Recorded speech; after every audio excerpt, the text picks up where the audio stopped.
form of proper. Hi besties, hi bunnies. Coffee's cold, truce brewing. Let's hit the road. Just Machado wheel in hand, time to unfold. Early light breaks, coffee chilling in my grip. Hi besties, hi bunnies, join the trip. Cruising mass highway, spilling secrets for hours. 1 to 3 deep, no holds barred, owning our power. Squad's got my back, riding waves through the storm. Besties and bunnies, keeping it warm. Got that wild spark, singing random and free. Keeping the vibe alive, just you and me. Trolls creeping in, haters twisting the feet. Weak shots flying, but they can't plant the seed. Jabbing in my style, my fire, my rise. Obsessed in the shadows, watching with jealous eyes. Drama stirrers calling grift, but facts don't lie. While y'all view my lights touching the sky. Reddit ghosts lurking, basement critique so low. Keep throwing shade, watch this bunny glow. Meow, meow, meow, meow, meow, meow, meow. Hey. Meow, meow, meow, meow, feel it now. Bunny. Just Machado show, chasing down the real. Besties and bunnies got that unbreakable seal. Meow, meow, meow, meow, trolls fade away. Truth in the air, lighting up the day. After dark or dawn's first gleam, we claim the throne. Justice rolling, meow, if you're in the zone. Meow. Love to my besties trolls. See a truth awaits. Just Machado show. Buckle up. Meow meow meow meow meow meow meow meow meow meow meow. Feel it now. Meow meow meow meow meow meow meow meow meow meow meow. Feel it now. Meow meow meow meow meow meow meow meow meow. Feel it now. Meow meow meow meow meow meow meow meow meow. Bunnies.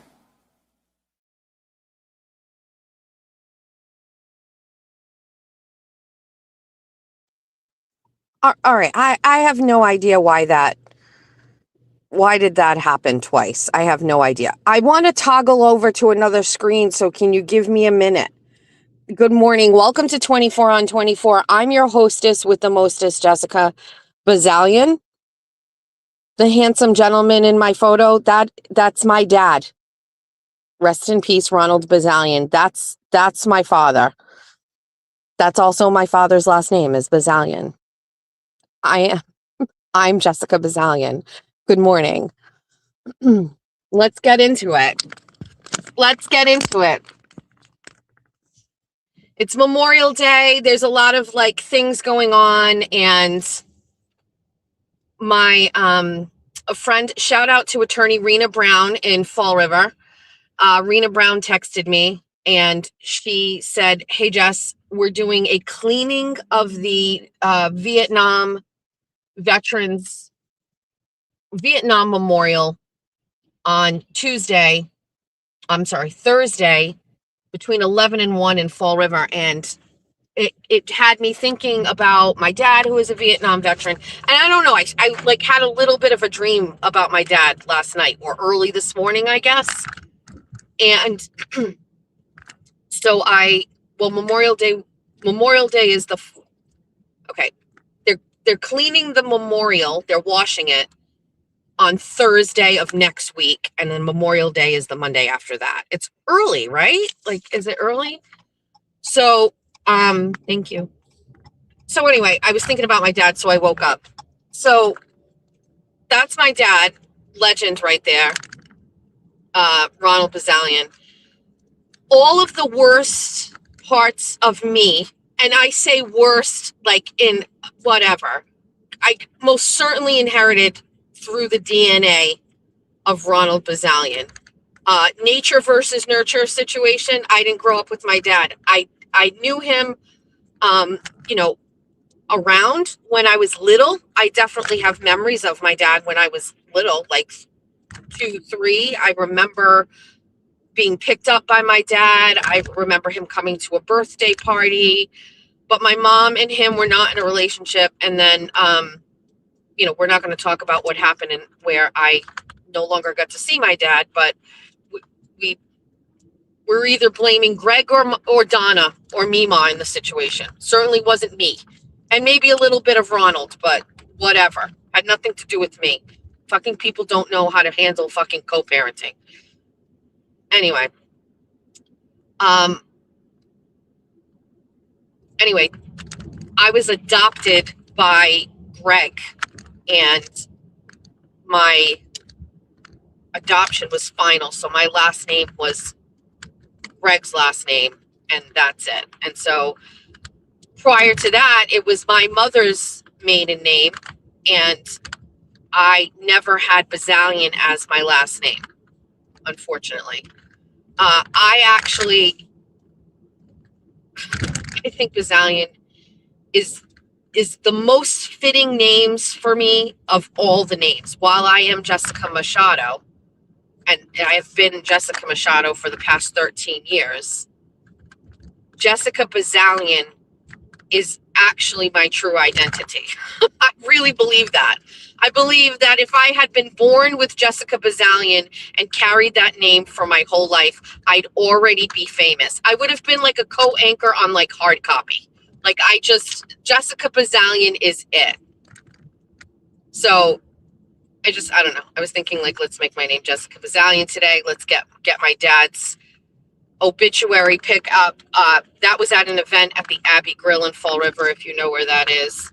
And one of the few times my dad dressed up and was in a tuxedo. Most often found in like fishing gear, you know? So anyway, you can address me as Jessica Bazalian. Shout out to Palm Beach Pete. Georgia and I were having a conversation about Jeffrey Epstein this morning. If you don't know who Palm Beach Pete is, take a second and Google him. Go ahead, Palm Beach Pete. I'll wait.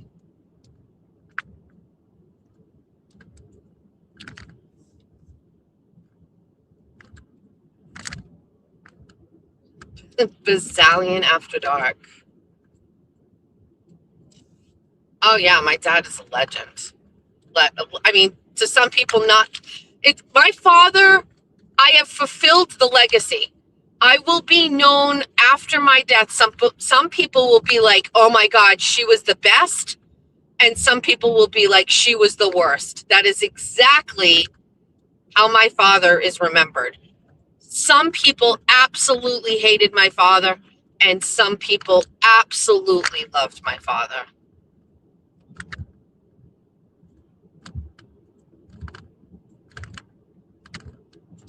My father is French and Dutch. Bazalian is French.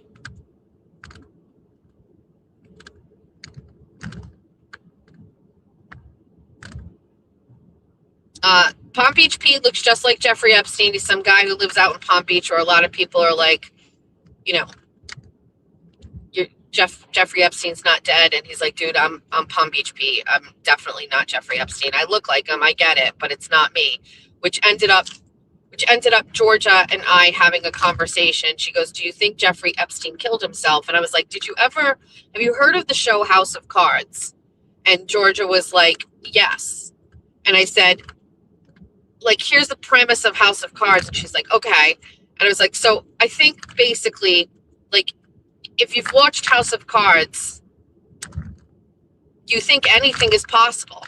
And Georgia actually believes they made House of Cards to make you think that isn't really possible. Like, she feels like House of Cards was made deliberately, so like it threw you off the scent of what was really going on in the government. Like, it can't be real because it's on a TV show type of thing. So this starts the conversation about Jeffrey Epstein. Georgia has very specific thoughts on Jeffrey Epstein. She does not believe he killed himself. She doesn't believe he's dead. She believes he's in Israel. That is Georgia's very specific take on Jeffrey Epstein, which then parlayed us into a conversation about Kevin Spacey and how they fucking did him dirty. And like, the people who fucking lied about him on Martha's Vineyard or Nantucket or wherever he was, like, were those people held criminally accountable for that? Were they ever charged with fucking lying? Kevin Spacey is like one of the best actors of my generation. And they fucking ruined that guy's life and deprived me of more Kevin Spacey fucking content. The irony of Hollywood blacklisting that motherfucker when they are all out there fucking raping people is crazy. Free Kevin Spacey. Get my man in some films. Take my money. I'll go just for fucking spite. Guy's a fucking legend. I love him. I'm oddly attracted to him. I know he's gay. Speaking of that, Jimmy was doing a members only, and he put somebody in a time. I popped in, and he's like, "I'm putting you in. You're going in a timeout." I don't know who it was. Put somebody in a timeout, and I said, "I'd like to be put in a timeout, but make it sexual." And he's like, "Oh yeah, fuck yourself." And then he actually put me in a timeout. And then by the time I came back, it was over. So I want my timeout time back. That's not fair. I thought that I was only going to go for a joke, and he actually did kick me out. And actually, I missed the show. So, yeah, I'm pouting about that. It was just kind of being funny, like, haha, timeout, make it sexual, like, bad girl. Like, no, actually fucking kicks me the fuck out. And what's so sad, the saddest shit about being in a timeout with Jimmy is he's saying stuff and I want to comment. So I just type it in and it shows it on the screen and it goes, "This message is hidden because the user has been placed in a timeout."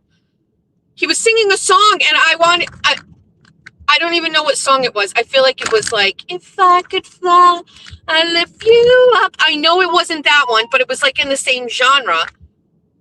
And I wanted to type it because I knew what song it was. I knew what the song was. And I was like, "Oh, I know it." And I typed it and it's like, "You cannot comment because you're in a timeout." Julia texting me saying she's outraged right now. And I love that word usage, outraged, at 7:41 a.m. on a Tuesday, but it's a Wednesday. The outrage.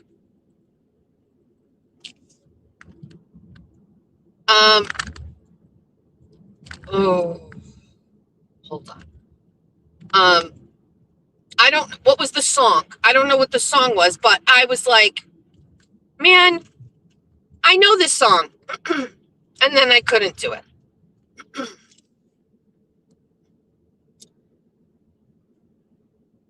So I got placed in a timeout, and that's that. I'm a little scatterbrained because I have a couple of things. Remind me of Republican Town Committee. Remind me of that. Remind me about the show tonight. Remind me about,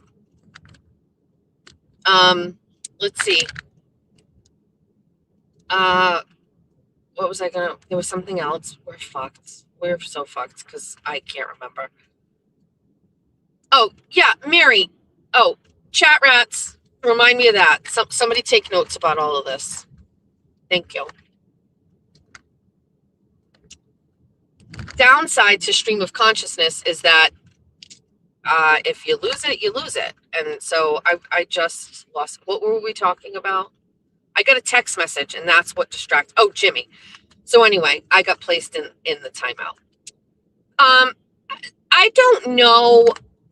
The shout out to my mod Lauren Shea, because she was also suffering from insomnia last night like me. Texts me and she's like, "Who's the Jesse Messy Walshy account?" I have no idea. I don't pay attention. I see the screenshots.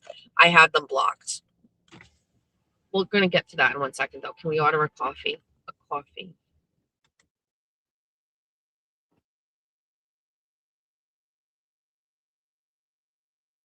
We have to eat. Thank you, Spicy Misty, as always. Thank you.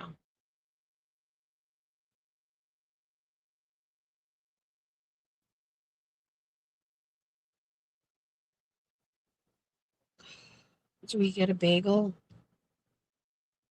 I think we get a bagel.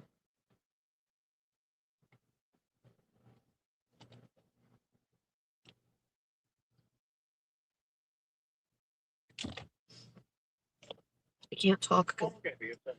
Hi, Derek. Hello. I need a coffee today. And also, a what? Coffee today? What kind of coffee do you want? I would like a large iced white chocolate pistachio made with whole milk. With whole milk? Yes. And then, I mean, I can give you half milk. no. Can Can I get an Asiago bagel toasted with cream cheese? Santiago? Yes. Santiago? Yes. You guys don't put the cream cheese on the bagel, do you? No, it's always on the side. Do you mind? I guess. Please. Okay. Thanks. Okay. I'm just a baby. Well, if I'm gonna drive, then put the cream cheese on so I don't have to do it so I can eat. So I feel better with the UTI, right? It doesn't hurt to go to the bathroom anymore, as was predicted by everybody. Once I had like a full 24 hours of this thing in my system, I was fine. But now it's the antibiotic is ravaging my body, and not in the Jeff Machado way. My stomach is a mess. I have a blazing headache. Like I already had my emotional support Tylenol from Fairy Tale Linda. I did the Pixie pack already. My tummy is just so uncomfortable.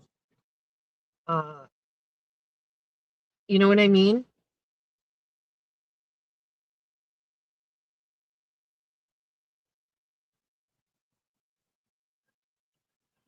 They're singing in here.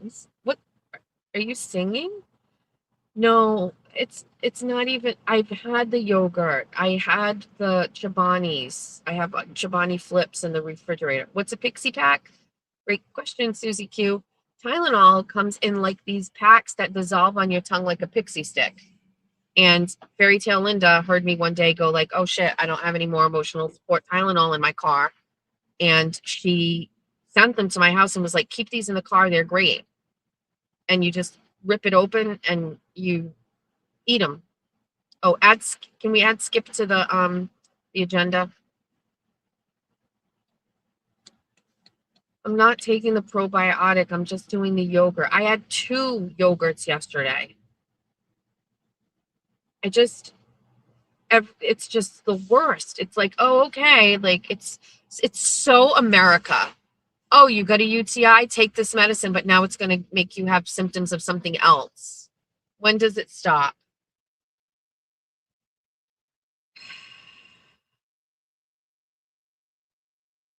It's almost like a mind fuck, because it's like, oh, don't worry, you have this problem. It's bad. We're going to fix it for you. But you're going to have to suffer with all. I mean, what's worse, the UTI or this fucking stomach situation? Because I guess obviously the stomach situation, but I'm a brat and I would just like both things to not exist. Thanks so much. Were you singing? Oh. How's the tattoo?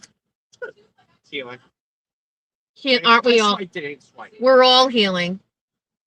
We're all healing. Oh, come on. Meow, meow, meow, meow, meow, meow. Custom tip for Oh, putting the stuff on my thing. we always put it on the On the side, I know. I'm just a baby today. Finish it up. The latte. Thanks. All right. Be right out. Thank you.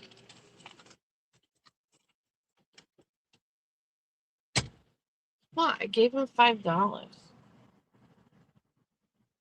Just take it. Not here for a long time, just a good time. Okay. I don't even know why I just did that. Why did I do that? Okay. I don't even know why I said it that way. I have no idea. All right. So anyway, Lauren, my mod, shout out. She messages me. She goes, "Who's the Jessie Messy account?" And I was like, "I don't fucking know." So I said, "Why? What are they saying?" So she sends me a screenshot of them saying something about me. And so I want to just clear this up, because I actually just don't have time for people's shit. Okay. There are plenty of things that I do wrong and I fuck up. By default, go after me for the post office shit.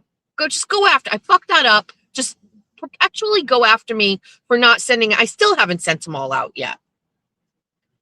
I mean, I've definitely worked on it, but we're almost. I can see the horizon at this point.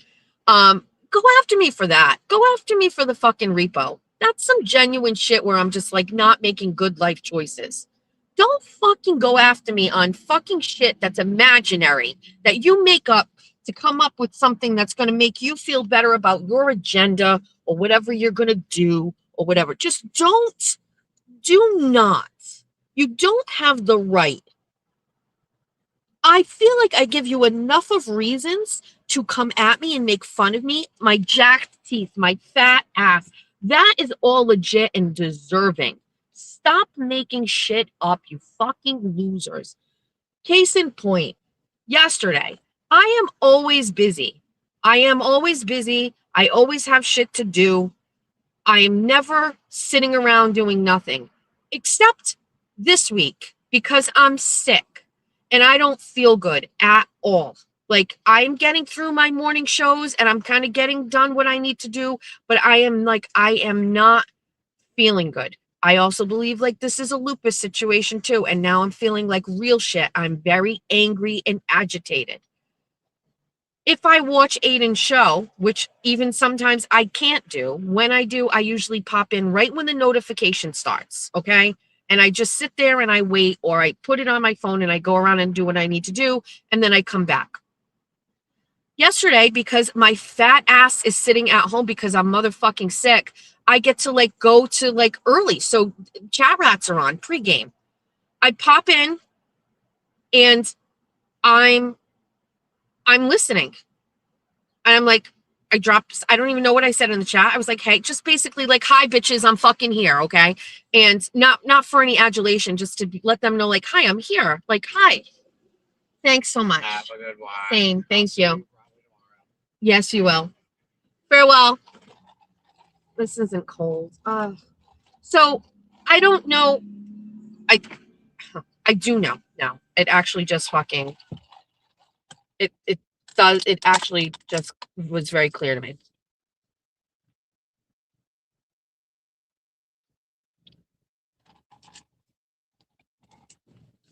Danny mentioned, oh, Jess hasn't been here in so long. She's not blue anymore.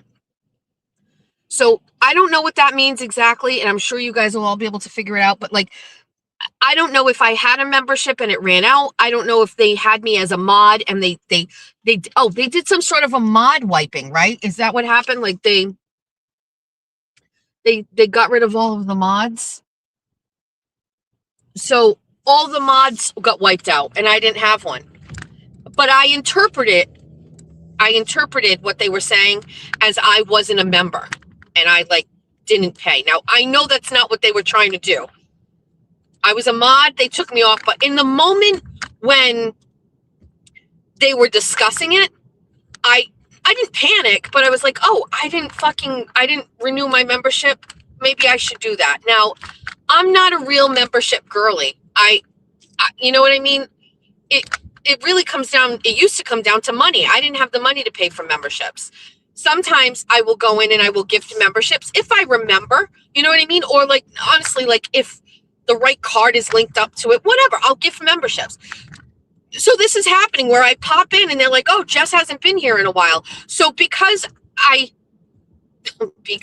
heard him say Jess hasn't been here in a while, I was like, let me just fucking gift 5 memberships. So I gift the 5 memberships. And then right after that, Jessica Walsh gifts 50 memberships. And I was like, this fucking bitch.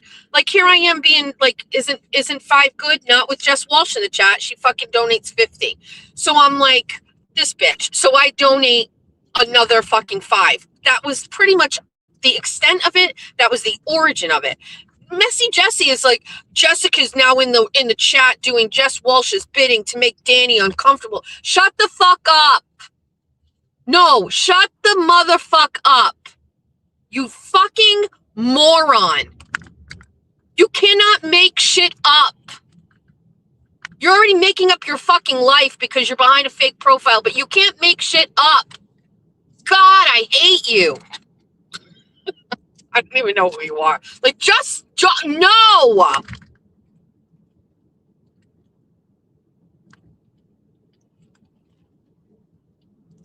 Responsible tweeting. You want to be a troll account? God, let us have some respect for you. Let us be the troll account we talk about behind the scenes and be like, oh my God, did you see what that fucking troll account, Messy Jessie Walsh, posted? Shit, they got the fucking tea. Like, don't let us be doing this where I'm like, you're dumb. God. Ew. Here we are, driving by the place where there should be a sign. Is there a sign? Welcome to Somerset. No motherfucking sign. Shocker. Shocker.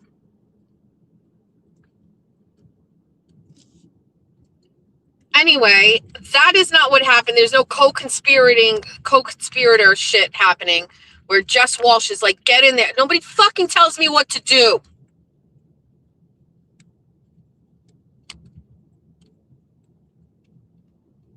So dumb.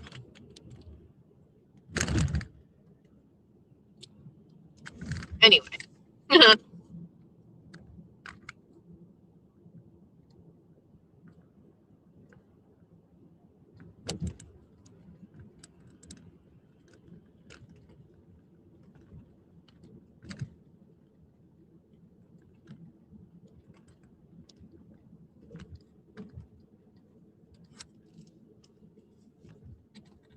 Thanks to my childhood friend Jennifer, Sammy's mom in the chat. She's my mod. She made me this. You can't see the whole thing because StreamYard's weird, but driven, focused, unstoppable.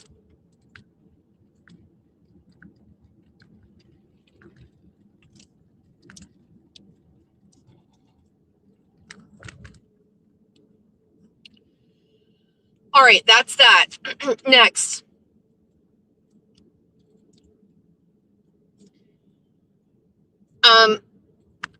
I have some, and by some, I mean like two somewhat disgruntled, I don't know. Disgruntled isn't the word. I have to speak fully and openly and transparently about this. I have, over the past several months, not been focusing as much on my Republican town committee because I have been very busy and preoccupied. And so it certainly hasn't been like how it has been in the past where I'm like, living and breathing it. So there's the first thing. The second thing is I'm very, very, very upset with my state committee man and woman, Kayla Churchill and Boomer Amaral, because I feel like they are not doing their job as our state committee man or woman. I'm not going to get into that. I can understand how some people perceive that as drama. It's not. I am who I am, and when I see something I don't like or something isn't going right, I talk about it, and I get upset.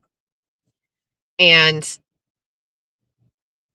I also hope that when I do talk about it, it inspires or forces change.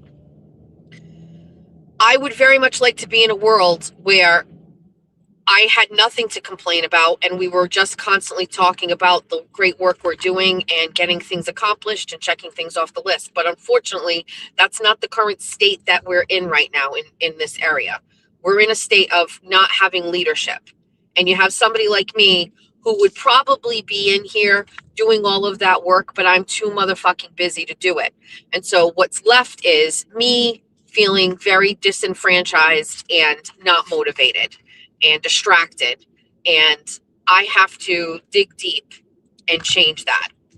It is easier for me to say, fuck it, these people aren't doing their job, then I'm not going to do my job. I'm not saying there was a specific like I was saying that exactly, but I think it was like subconsciously working its way into my mind. It's like, you know what? Nobody else is out here leading the way they're supposed to? Why am I giving this my all? Why am I doing this if nobody else is? The answer to that question is because there are people who look up to me to lead, and I have not been doing that. And people who I love very much and care for, you know, because that's how friends do things, called me and pointed this out to me in a very, like, easily digestible way for me. And I believe that they are right. And that the solution to this is to, unfortunately, carve out time more for the Republican town committee and give up something on the other side temporarily. They didn't say that, but that's my take. Because I can't add more without taking away somewhere else. So I do have to really reevaluate. I have to be a little bit more consistent, and I have to be a little bit more of a leader, which I haven't been, because it's been getting into my head, essentially. Does that make sense?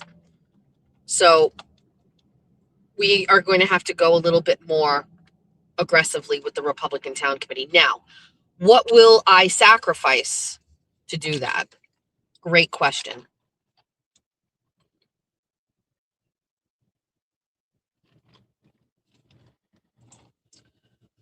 Nothing, because we're not going to start this until the wedding is done. So right after the wedding, that is going to free up mental and physical time, and we will be able to tackle this. So I'm giving myself a little bit of a grace period. Right after the wedding, we are going to have to go back in and refocus and dig deep and get some stuff done. So I'm hoping that people will hear that and understand. It's the best way I can explain it. I'm not saying it's an excuse. I'm just saying that let me walk you through my head. And I plan on explaining that. Also, it's terrible timing this week. I was sick and I didn't want to cancel the meeting, but I wasn't there. I would have liked to have maybe had a conversation face to face with everybody. But I think it's probably important for me to kind of say that. Also, nothing for nothing.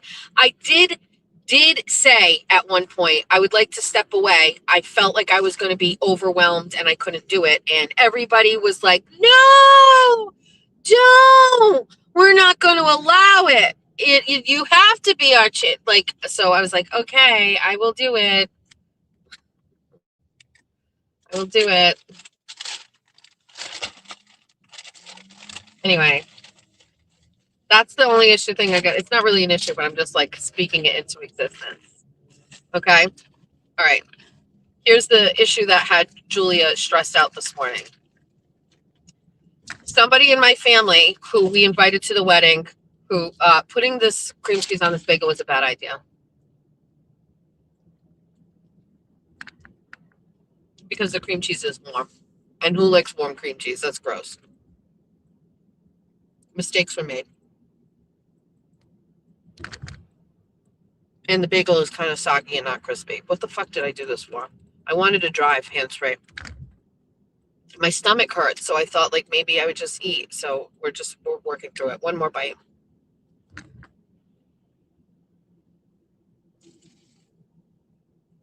That girl is doing the walk of shame. That girl is leaving that apartment doing the walk of shame. I'm in Fall River, in case you didn't know.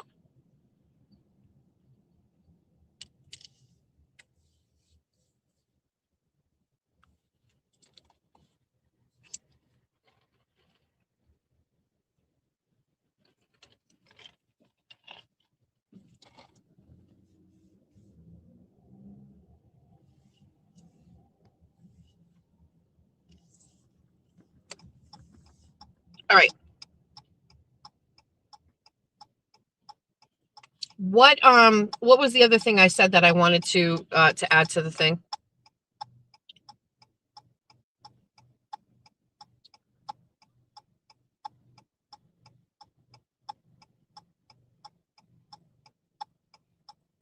Anyway, so that was that. So Thank you, Missy. So Skip, the Skip situation is wild. So yesterday I said, let me get ahead of this and let me so if you were listening to 24 and 24 yesterday, why did you fucking push that button? Why didn't you just hustle across the street like everybody else? Now you got 5 corners at Globe 4 corners. Everybody is stopped while you're slowly walking across the crosswalk, looking at your motherfucking phone.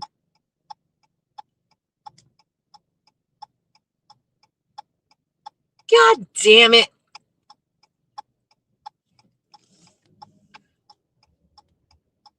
All right. So you're not going to stop, you motherfucker? Shut up! I fucking hate Fall River drivers. Ew!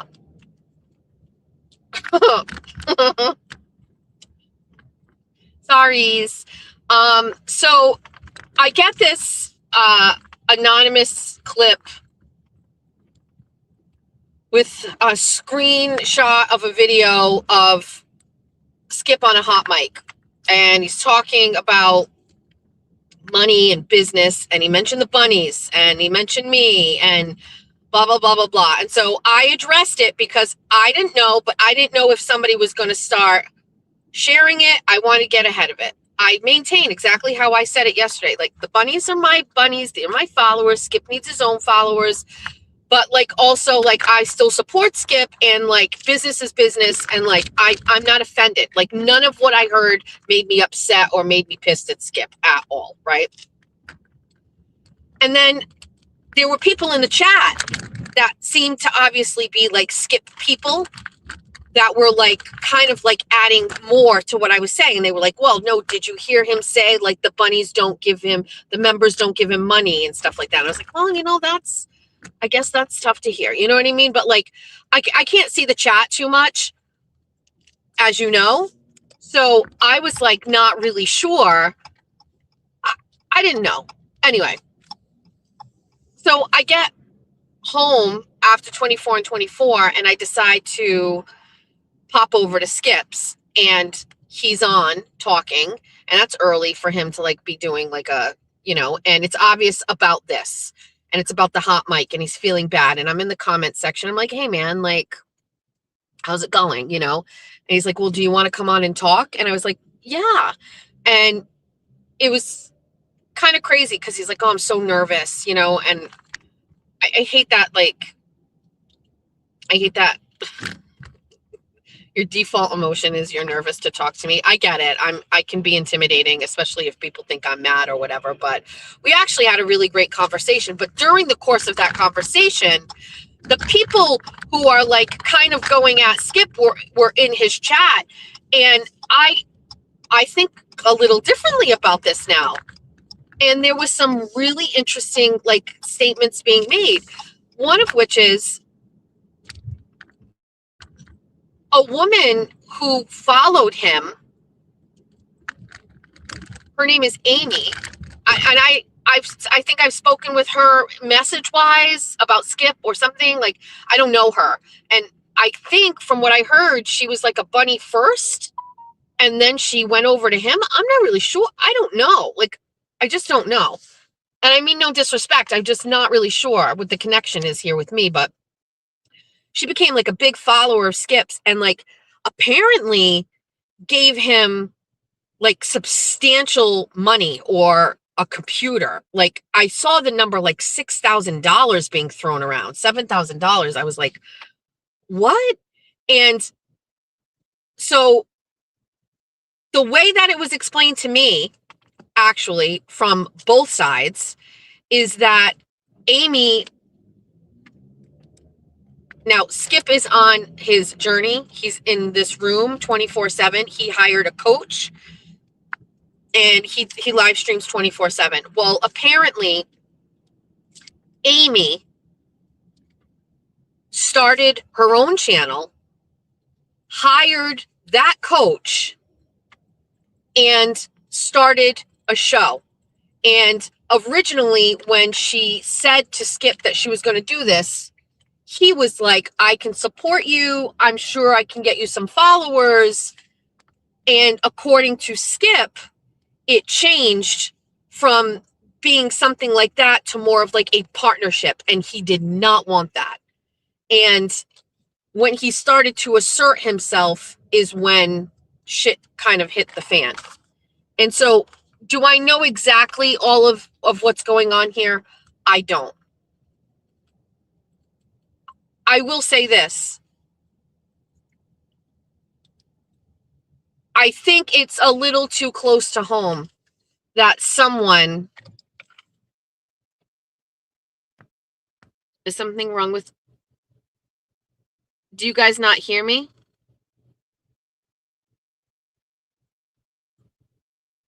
Wait, do you guys not hear me?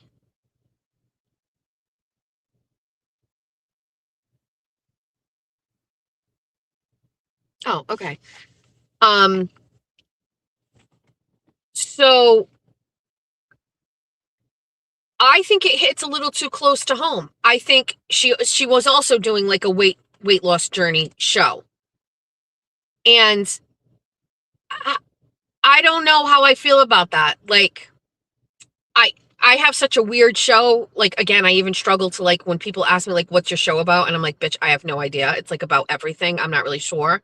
So Amy is like this girl who apparently was like a bunny, but I don't know her specifically. And maybe she messaged me. I don't mean that to be mean. I just don't know. She went over to Skip and became a mod for Skip.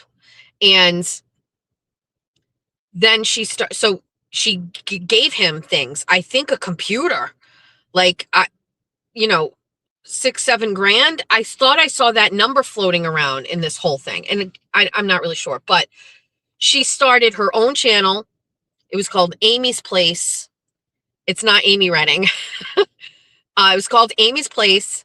And she was like going to go on her own health journey and also hired the same coach that Skip was using. And I think, if I could guess, I think Skip was like, I like her. She's been very generous to me. And then she says she wants to do this. And I think he was like, yeah, awesome. And then he was just like, no. And Amy got mad. Amy got really mad. And people that are aligned with Amy, who's been so great in the chat, were like, fuck Skip. And Skip's like, I think he has a hard time like asserting himself. You know what I mean? And so I feel for Skip, because yesterday the whole channel was hijacked by this content. And what's interesting to me is, listen, if I'm struggling with something, like AKA like the cyber chick situation, right? Like, I can just end my show, but Skip can't. He live streams 24/7. And so it just kind of like continued on and on. Like, I checked back later and they were still discussing it and people were still in the chat. And I think he has a hard time, like, just being like, this is my fucking space. This is my fucking show. Like, he definitely, I think I joked yesterday. I was like, so you need me to teach a class on how to like tell people like how you really feel. Like, it has a tendency to come off as not being authentic. And I don't think that he's not authentic. I think it comes off as, I think it can come off as that.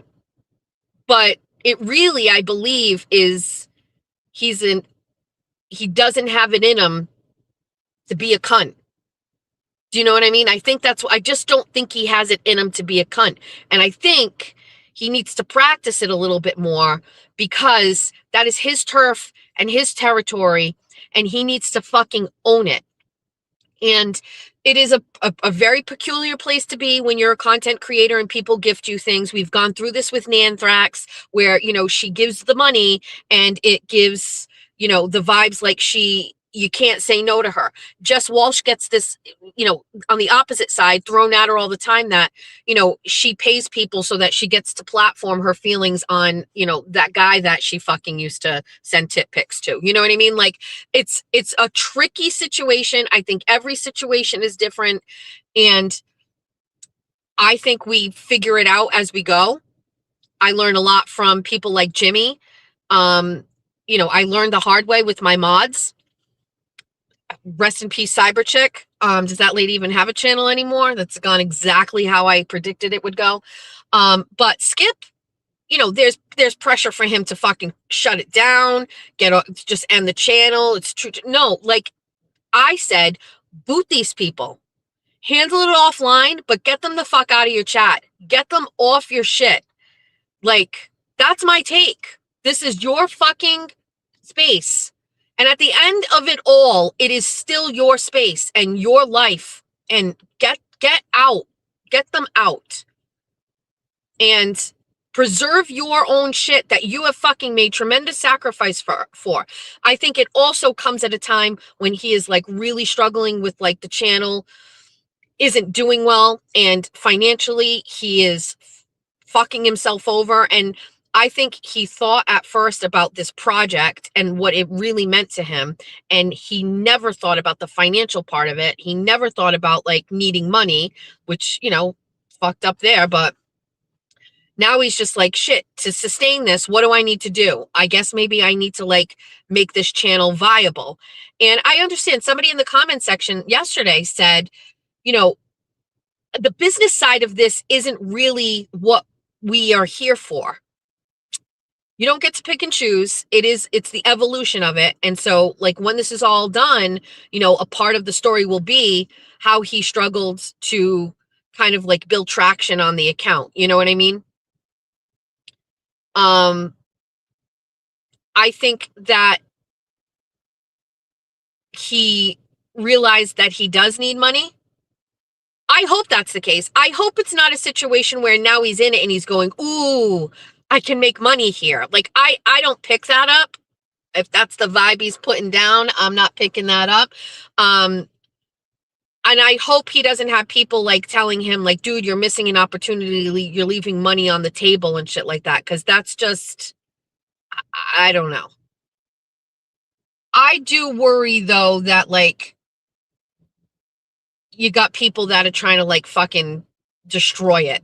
And that's not cool. You know what I mean?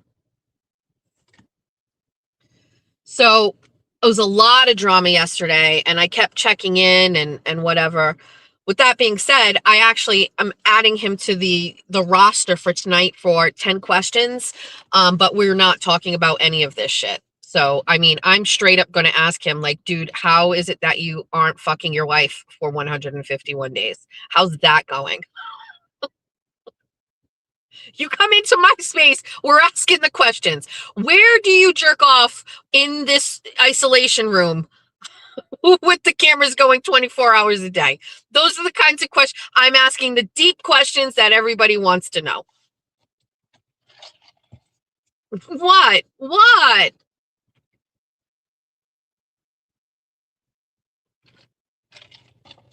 You've all thought it. You all know you have thought it. You're in a room. Where are you doing it? In the bathroom every time?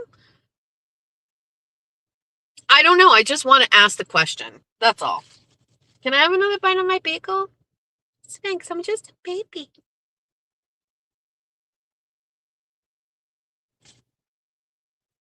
Amy's in the chat. It's okay. Hi, Amy.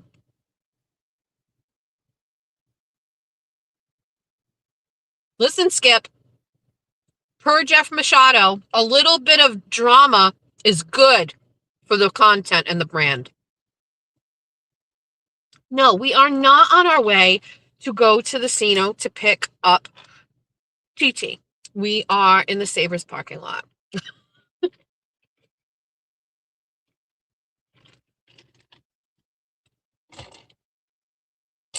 So there's that.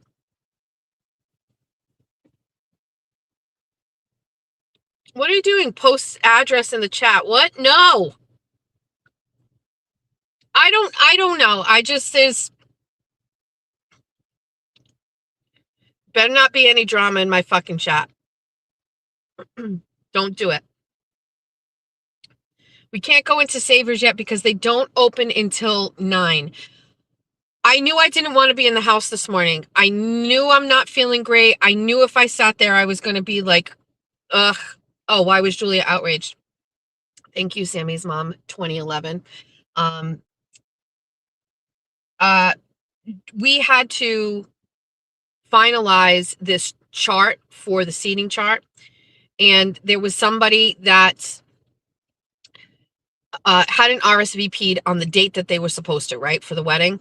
And when I reached out to the person, they told me that they were going to be having a surgery and they were waiting for the doctor to tell them the date. If the date was after the wedding, then they would go.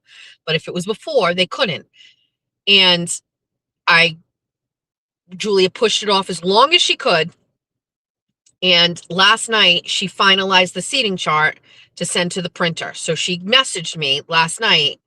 Well, she called me and she was like, Mom, I need to know if I'm adding them. And I said, I would assume she's not coming at this point, but because she hasn't said anything.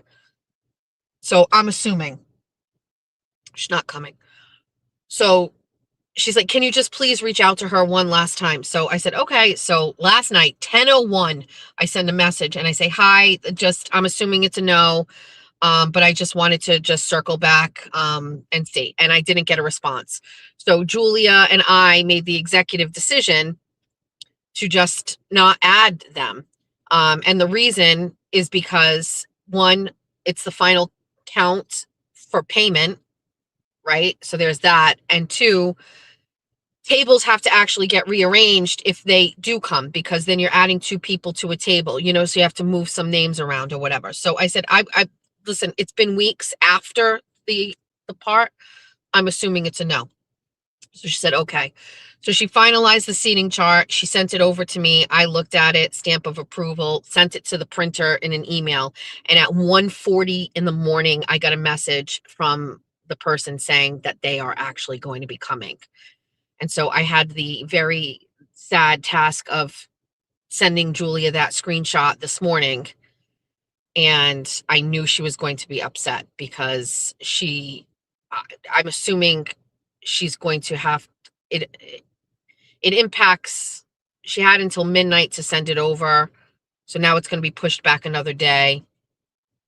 And I think maybe, I don't even know if it's going to impact the financials, so I told her, I'll pay for the second one if we have to just pay for the first one or whatever. But what are you going to do? I even thought, like, okay, maybe just leave it as it is. And if they get there, and when they get there, I can step aside and say, hey, you're not on the list, but this is where you're going to be sitting, and we can just add the seats. She still has time to give that final number to her wedding planner for the financials end of it. But I don't know. I mean, it's very expensive per plate. And so, I mean, I hate to say it, but you know what I mean?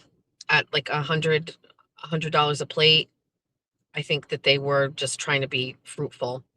Not fruitful. I don't know even why I said fruitful, frugal, and not, so she's in a bad mood about it, rightfully so. We actually these are the last couple of things that she needed to do. And her goal was by the end of this week to be done and have nothing else to do. And I think that's it. I think she is done. I do actually have to reach out to the bestie who said that she would do our hair. I know that we got a commitment in a text message, but the text message is now buried in my phone. So I just need to kind of like recircle back to that. Makeup. Yeah. So, I mean, we're pretty much all set. I think the last thing, every plate does matter in a weird way. You know what I mean? Because again, like now that they're coming, we have to change a seating arrangement. So that's where we're at. I actually think she could just add them on the day of, you know what I mean? Like the day before, say add 2 seats to this table, their name wouldn't be on the thing, and that's it. But and I also feel a little badly because, it's it's family. So thank you, Queen. I knew you'd be here. So that's that. And the last other things, you know, the last couple of things that I think were really kind of, I tried to explain to my daughter that I've learned in life that you have to just have this like ability to say, okay, this is not as important, and I can not cut corners on this, but I don't have to overthink that. Well, I know you're all going to be in the chat and be like, bitch, you overthink everything. So I have passed this on to my children very much. But like the night before the wedding, so the day before the wedding, we have the rehearsal. And the rehearsal is early in the morning at the church at, I believe, 11:30 in the morning. Did I explain this? You're going to hear it again. So we have a church rehearsal at 11:30. And then at 1:30, all of the groomsmen are all going golfing. And this is actually, I love that Aiden planned this. I think it is so thoughtful, and it is so, I think it's so great. I really do. All of them are going to be, this is the first time that Ron is going to be golfing with my husband. It's the first time that like Aiden is going to be golfing with Jeff and Ron. I love it very much. I actually hope it keeps it going after the fact. Do you know what I mean? Like, I hope that they golf more in the future. And I don't know, I get a little choked up thinking about like how grateful I am that I have 3 children, and each one of my children has a partner, right? And I'm not going to go all in on Georgia, right? But like, because, you know, they've only been dating a year and they're still in high school. Although it's very easy for me to do that because Julia's been with Aiden since they were in 7th grade. But I'm just so grateful that from each one of my children, we are expanding and building our family with their partners and then their partners' families and then maybe their children. And I love that our family is getting bigger. And I think in like this day and age when people are having children less and that makes things feel empty and lonely, that I am so grateful for like this next step of like family. And it's just, I don't know. Is there really anything like more? You know what I mean? Like, I don't know if there's anything more to this. It's this. So I don't know. I'm just thinking about like my husband and Ron and Aiden going golfing. I'm just really happy about that. So anyway, so they're going to all go golfing. And then later at night, I think at 6:00, we're doing the rehearsal dinner, but we're doing it at the Airbnb, that one of the Airbnbs that they rented. And Julia wanted to like, she wanted to decorate and have signs and things for that. And I'm going, Julia, it's the day before the wedding. It's a catered cookout type thing. So she's catering it. I thought we were just going to be cooking out like at this.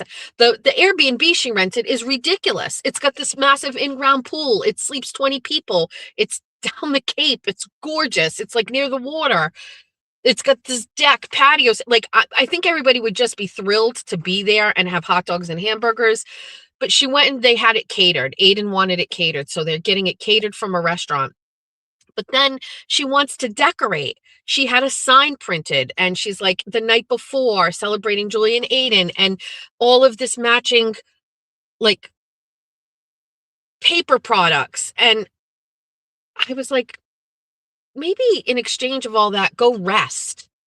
You know what I mean? Like, I don't think she needed to do it. I understand why she wants to, but I just think, ooh, ooh,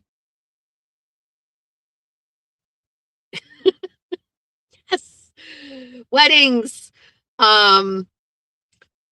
So anyway, I just thought it was a lot, but she's not going to listen to me when it comes to that. So, she's sending me pictures of things on Amazon. She's like, oh, what do you think about these tablecloths? And do they match this? And I was like, I guess maybe in retrospect, I could have taken that from her, but I don't know. I guess I only think about like, we're all together. It doesn't have to look a certain way or whatever, But anyway, I think we're done.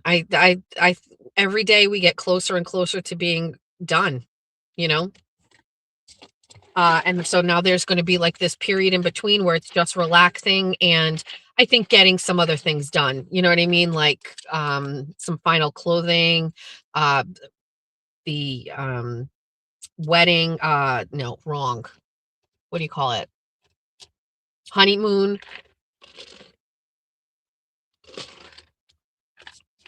I told my child to call Stacy Face Travels. I connected them and Aiden just wanted to book it and he did it all on his own. They are going to Tenerife in the Canary Islands for the first part of their honeymoon.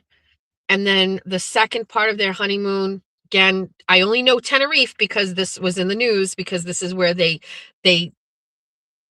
took all of the hantavirus patients off at Tenerife. Kane is screenshotting my comments and posting them to Twitter. You are so, oh my God, Kane. He is insufferable. Oh God, I blame Manners. I just should have never, ever, ever been dealing with that.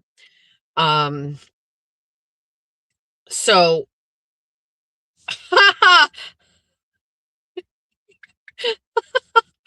Jen, Jen, Jen Hodges just fucking sent me, dude. Yes, the answer is yes. Sorry. So, hold on. Let's add Kane to this. Let's add Kane to the agenda for today. So, yeah, so Tenerife or whatever. So, and then they're going to another Italian island, not another Italian, an Italian island after that. I think the total trip is 16 days. Insufferable. That is your big word of the day. Thank you, Amanda.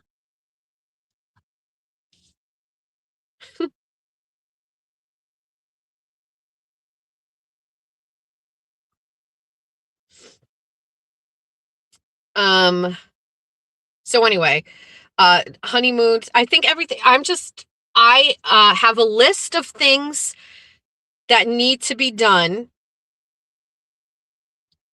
And the way that I need to do it is like, I need to just basically look at the timing and just schedule it all out and say, oh, on this day, I have to do this. On this day, I have to do this. This day, I have to do this. At what day can I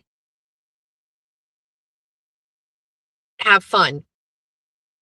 What day can I have fun? I've been waiting for some kind of comment on the Knights JW drama show.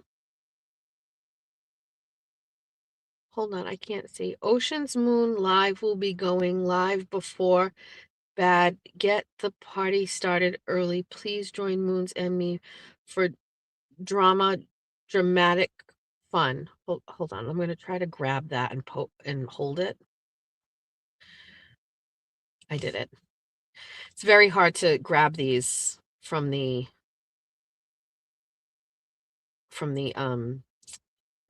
chat here. She already commented, watch the replay with Kane and Jake. I don't know what that's about.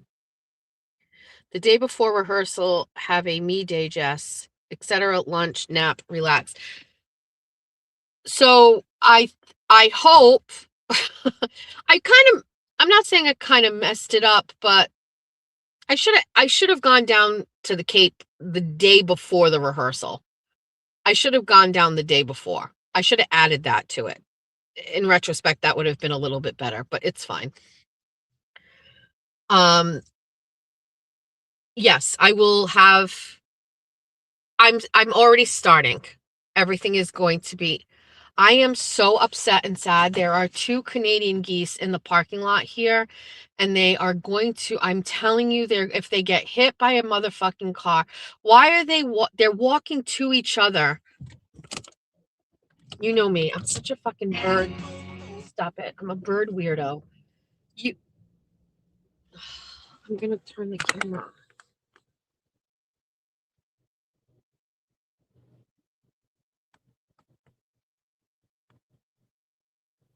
Like, I know you can't tell, but these 2 Canadian geese, they, wait, I thought they were going to each other. They just crossed paths.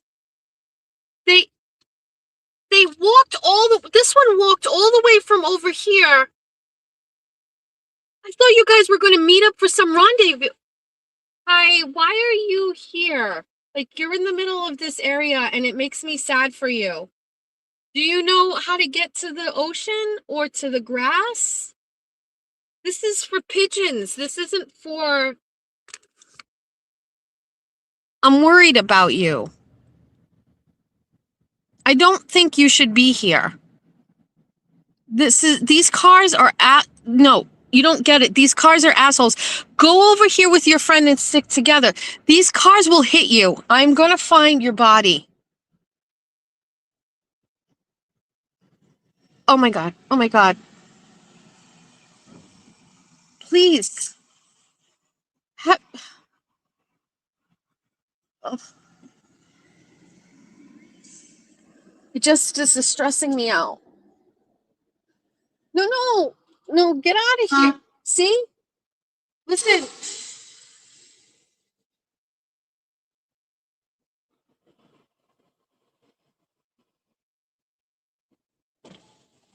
Hi, listen, I really am going to need you to pair up with your friend over there. You're stressing me the fuck out. This is a concrete jungle. This is no place for you. Please. I, I just, I'm not kidding. If you guys only knew how much this is stressing me out. The pigeons and the seagulls in this parking lot, I can handle. The geese, I cannot handle. I give them a piece of my bagel? I'm probably not allowed to do that, right? Are these smart? Like, are they, oh my God, it's heading towards the Ave. This motherfucker is going to try to cross.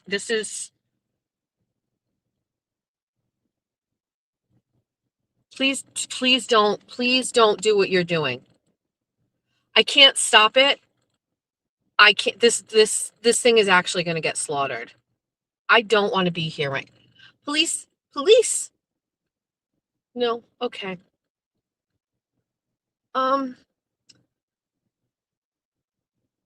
This is not like Somerset where, oh no, he's drinking water out of a puddle. Oh my dear God. Oh my God. Please, why are animals on this earth here to hurt our hearts? Oh, yes. That's right. Fucking team up together. Safety and numbers. You need a buddy. That's right. Get over there. Do your job. Okay, everything is fine. Yep. Go ahead. Put a motherfucking... Get into it. Go. That's it. Together. Everything is fine. I'm not going to give bread, and I don't have frozen peas in my car. Stay together. Teamwork makes the dream work. I'm actually... Chat aside, I am so relieved that I think actually what I saw was like that one probably went over and was like, bitch, get over here. And so they're together.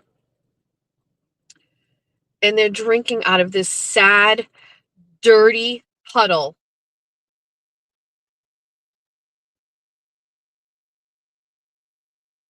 Am I crazy, or does like anybody else like this is the saddest thing in the world for me? Like two beautiful birds stuck here. And I wonder if they're looking and there's woods over there and they want to get there, but they can't. Well, wait, they fly, right? These things fly. Fly. Why? You don't need to do this. The saddest of sadness. Dirty water in a parking lot. Wait, why am I upset? They can fly. Fly across the Ave. You know I'm going to be scouring the Facebook pages later to see if somebody posts a picture of these. Look at Stefan. Stefan is showing up out of nowhere, back from war. He's like, what are these two things? Oh, Charles is here. Oh.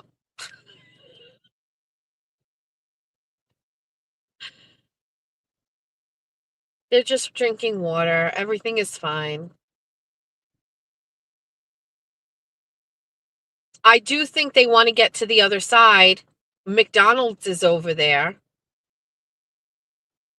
Who is a police officer? Sir, can you help these two Canadian geese? They're so charming and beautiful. And I think, no, okay. God, don't do it.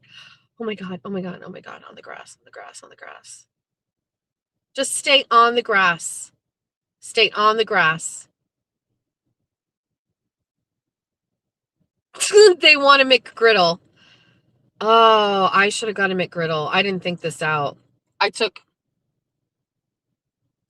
4 bites out of my bagel. It's just filling my tummy. That's all it's really doing. You know, ignorance is bliss. And if I just turn around and I go back to over where I was, I will believe that these two just lived a very healthy life and nothing bad happened to them. And so I say that's what we do because I am going to protect my mental health.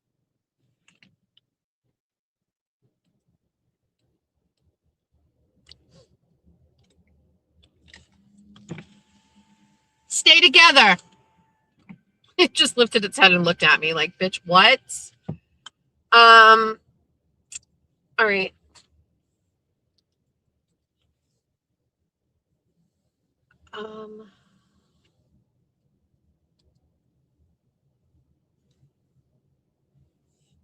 Nothing bad will happen to them, Spicy Misty. You're right. Nothing will happen to them. What the fuck is this? Okay, that car is filled with whatever. Anyway, let's go get the first parking spot at Savers. We'll be in the front row. So the second that they open, I can walk in. I don't know why. This just heals me. The casino also heals me, but we're not doing the casino today. I know we are sad. I know.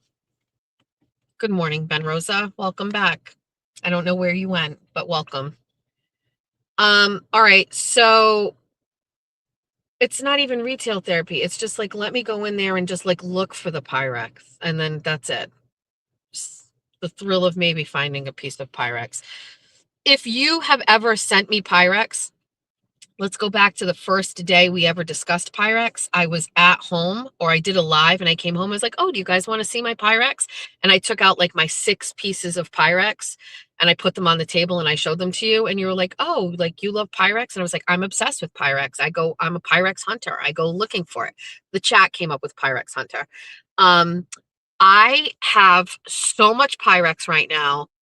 And I don't even know how to explain this, but I have such an emotional attachment to every single solitary piece that I got sent that I cleaned out a cabinet so I could accommodate it all.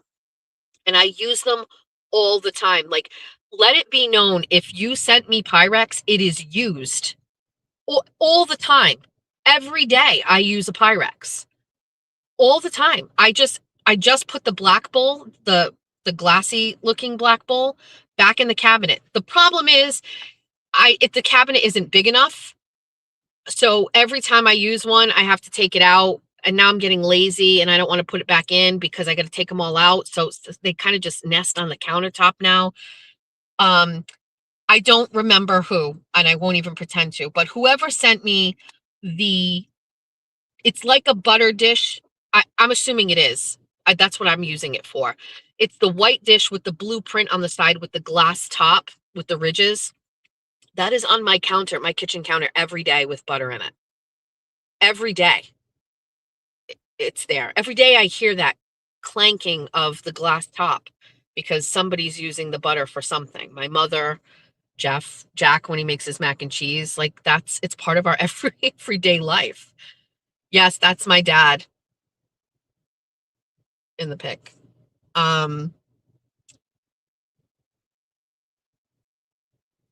If you don't know, this is interesting. So I was just thinking about my dad's obituary. I know I read that to all of you one time, but I wrote another obituary for my grandmother. Should I find it? Let me read it. The first obituary I ever wrote was the obituary for my grandmother. And I remember being told by the funeral home that it was exceptional. And I wrote my dad's obituary, and I don't know if it's a good thing to get compliments on an obituary, but I was told by the funeral home that it was the best obituary that they had ever read. I'm an overachiever for everything. I like writing. I know my children have been tasked with the arduous job of writing my obituary one day, and luckily I won't be here to criticize it, but it better be, well, I lie. My kids are fucking hysterical. So anyway, let me get my grandmother's obituary.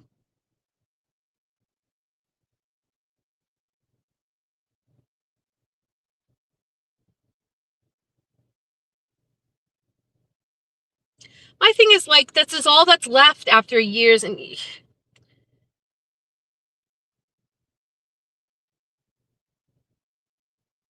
all right, here's my grandmother's obituary that I wrote.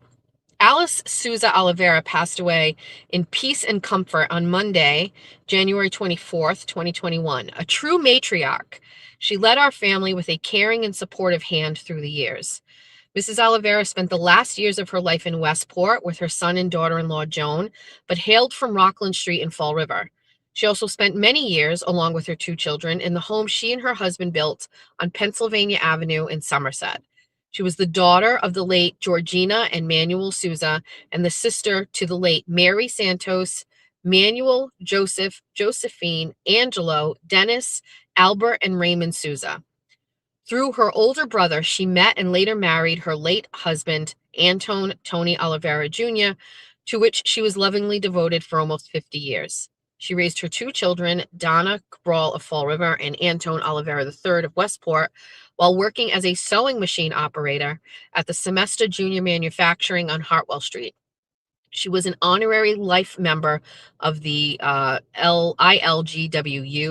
which is the Garment Workers Union, which is now Unite. Her home was always open to family and friends, and she was the hostess to many family gatherings through the years. Upon retiring from Semester, she spent her time crocheting Afghan blankets for her family and friends, playing bingo, and babysitting her grandchildren. When her beloved husband Tony passed away unexpectedly in 1987, she began attending the East Main Senior Center at the coaxing of her family. After a short time, it was easy to see that what had started out as something to help her had turned into her helping others. She went on to co-manage both the East Main and Maplewood and North End senior centers. She facilitated many center events and was a gentle, kind friend to all whom attended. Upon leaving her work at the centers, she could be found helping out her granddaughter at Sweets Cafe, where patrons could look forward to sharing a cup of coffee or easy banter with Alice. She worked until she was 81 years old, and even after that, found it hard to sit still. In later years, she found enjoyment with playing slot machines, doing word searches to keep her mind sharp, and playing poker. One of her greatest joys, however, came with spending time with both her grandchildren and great-grandchildren. A doting grandmother, she will be held dear by her grandchildren, Jessica, Jamie, Anne, and Katie. Her 5 great-grandchildren were fortunate to have had her share in their young lives: Julia, Cora, Jack, Georgia, and Antoinette.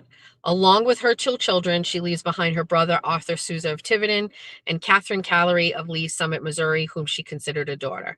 She will be sadly missed by many members of her large extended family, including her godchildren and many nieces, nephews, and cousins.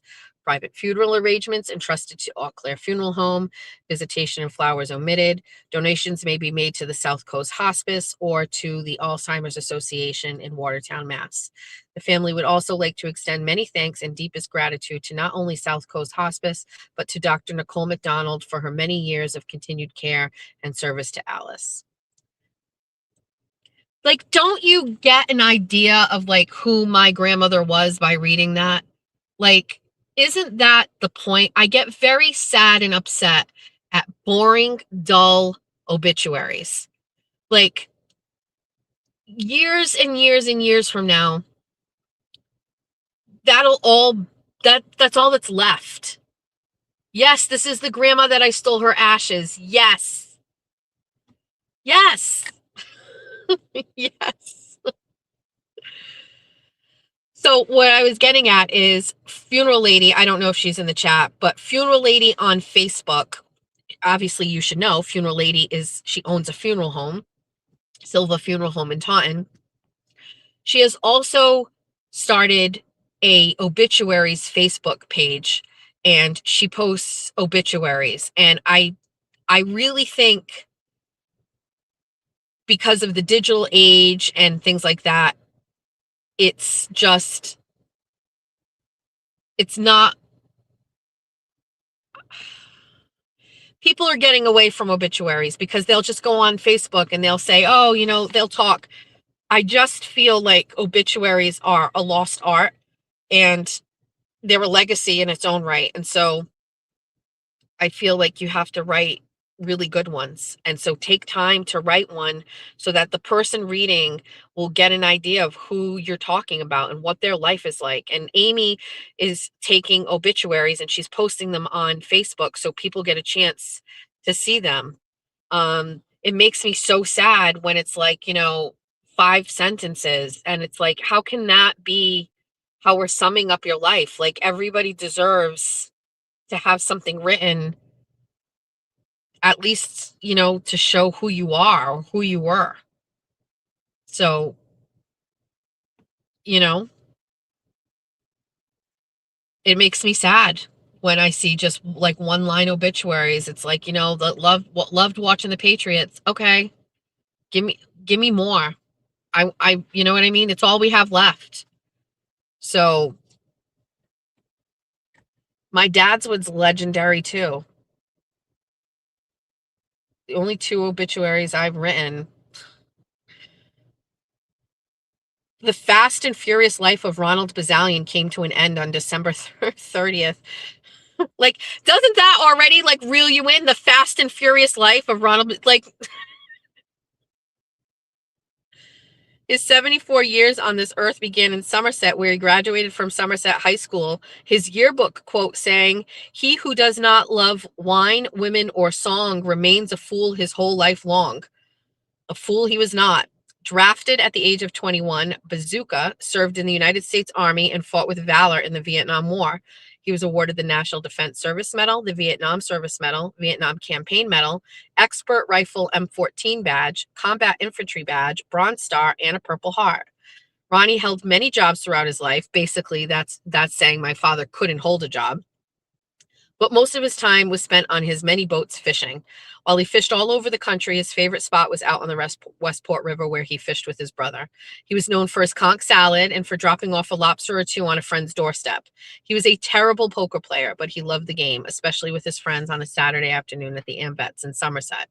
His many interests, such as politics, golf, fishing, cooking, and more, afforded him the ability to have meaningful conversations with people from all walks of life. That is so true. My father was friends with some of the most degenerate gambling drunks in all of the South Coast. And at the same time, one of his very best friends is a very, very, very rich lawyer from Westport who like loved my father. Like it's crazy that my father could have such like a disparity between friends. Ronnie had many beautiful companions throughout the years, if only for a short while. That's basically saying my father was a whore or a philanderer or he cheated on people. Like, that's the best way to say it. Like, he had many beautiful companions, and they were all very pretty. He was happiest, however, alone.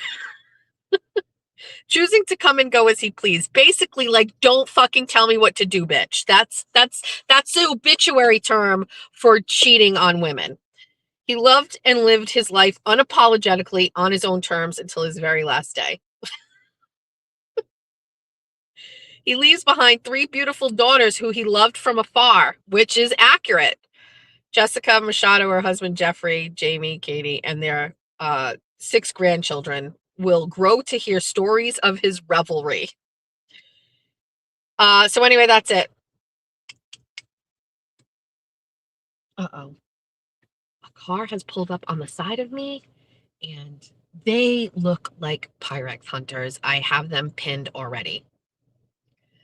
The newspaper is expensive. I agree. I remember back when my grandmother passed away, 2011, I think that obituary, I'm not kidding, I think because it was so long and so big, that and that is another part of it too. Believe me, I get it. They tell you when they say, hey, it's too expensive, it's going to take up 4 lines. TT has the printout of my grandmother's obituary. I think it was a 4 columner.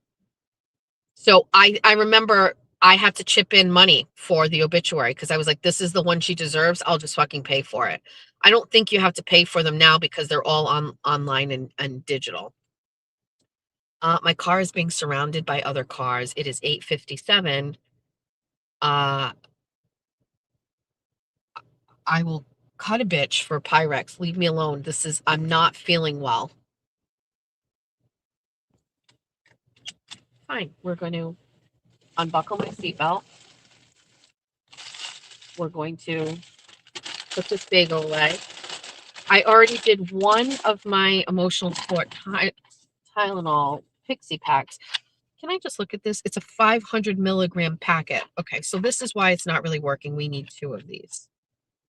So we need 2. So that's just like taking 2 Tylenol. Got it. Hold on.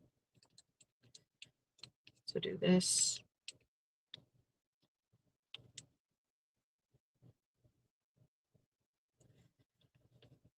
These packs don't open well. I like the concept. I have a really, really bad headache for the past 2 days.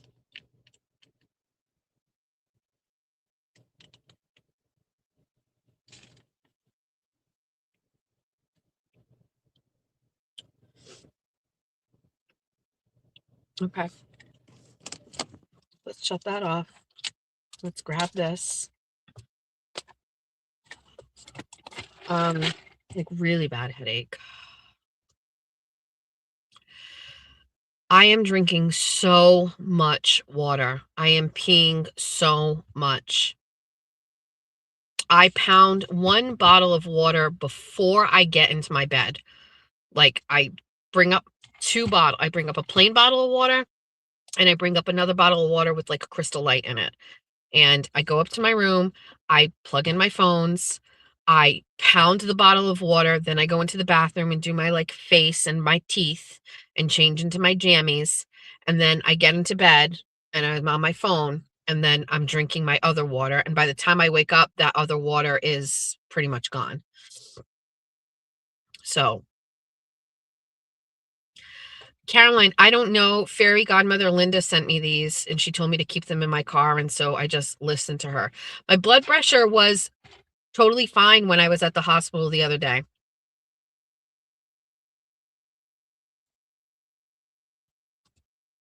I know obituaries are crazy. I know. Let's try to fix that. Because this is why legacy media, it's the only way they can only make money off of dead people. Because nobody buys ads anymore because they know nobody reads them. So they go and charge everybody who wants to just go and say a couple words about somebody that died, who probably they were fucking buying your newspaper back in the day. It's terrible.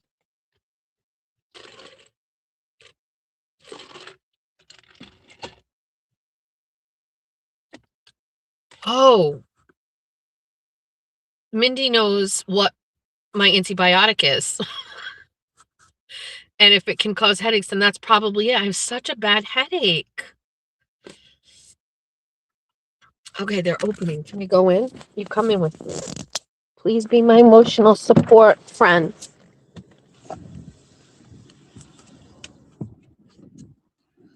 Also, if you're here and you see me, don't talk to me. Don't make eye contact with me. I definitely have a bra on, just so you know, and underwear. Like I did what I needed to do in anticipation of this.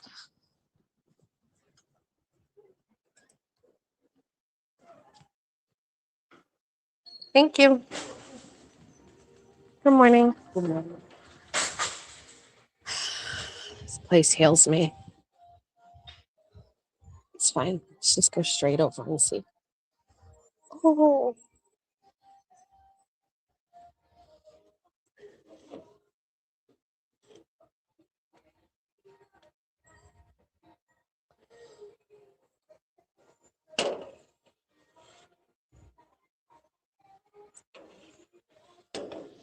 All right. Sorry, I get distracted.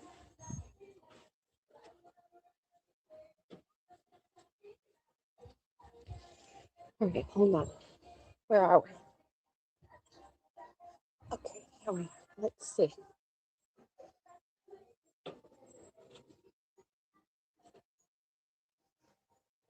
I have to do a quick assessment really fast. So shh, shh, shh.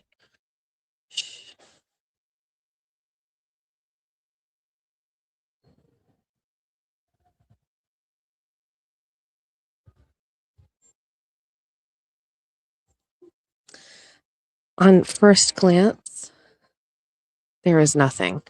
We have to do a second because eyes can be deceiving. But I will say, this is very disappointing that the second time I've come back here, there isn't even a bowl, not even a trinket thing. There's plenty.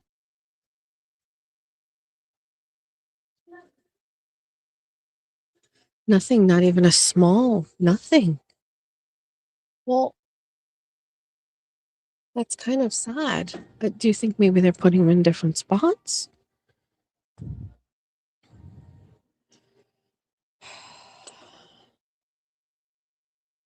Let's go check the other aisle just in case. Because sometimes maybe people who work here don't know what they're doing.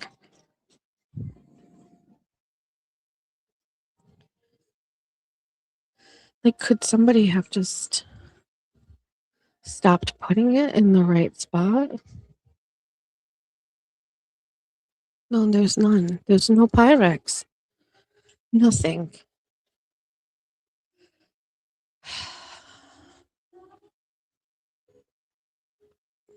Hold on. We're going to go over to this section because I saw a lighthouse and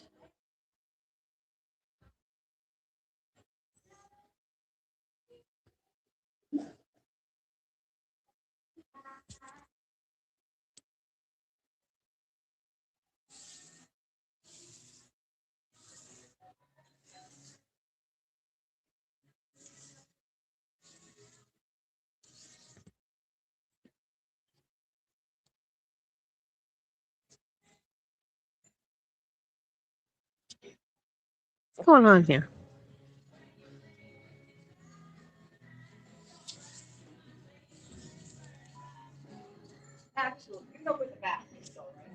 Well, this.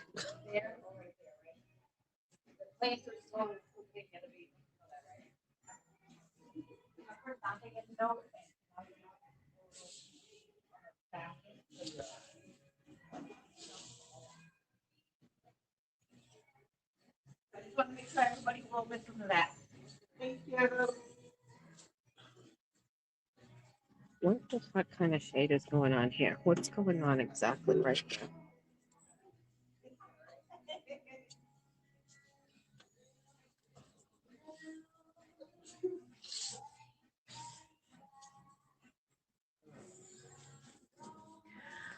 Hi, I think it's great that we're having a celebration, but why are there so many dead Indians? That's nothing for you to worry about. Just get in the kitchen and make me a fucking dinner. I know, but everybody's saying like this is where we live and everything, but like, were you guys supposed to kill all those people? Yes, that's exactly what we were supposed to do. And now this is our land. And now we live here and we claim it as our own. It doesn't feel right. It doesn't feel right. These people were here first. That doesn't matter. They don't have guns. They have nothing. We have everything. And now we need to say, what do you want to die, Martha? Do you want our children to die, Martha? No, I don't want our children to die. I'm just saying, like, there's got to be a better way. Like, should we go and travel and go somewhere else? And, like, we shouldn't stay here? No, Martha, this is where we're going. This is where we're staying. It's near the water. We're taking this land. It doesn't feel right. And I feel like they're going to haunt us and, like, their spirits are going to stick around. What the fuck are you talking about? I don't know. It just doesn't feel right. I don't think we should be here. I think we should go back on the boat. We are not going back on the boat. You're going to get in the fucking kitchen and you are going to make a dinner and we're going to celebrate. And then when we're done, we're going to kill them all. What do you mean? Just get in the kitchen, be nice, and make the meal. Whatever you say, Harold, I feel like, shut the fuck up, bitch, get in there. Anyway, what?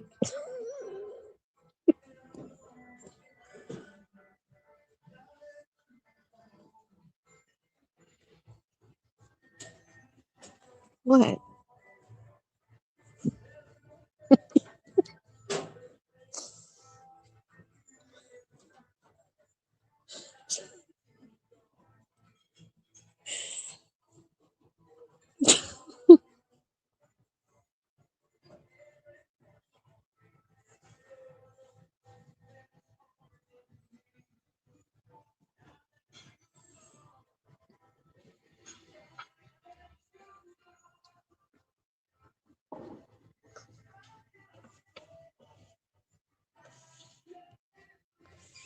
Um, somebody call my husband.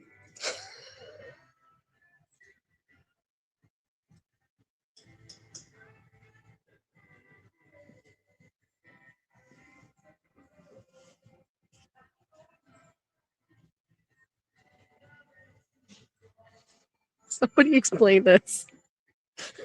Somebody explain why there's so many Carson Wentz.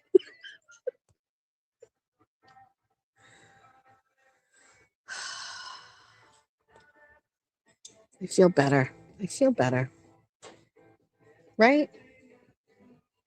Everybody feel better? I feel better.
People standing too close to me. They're standing too close.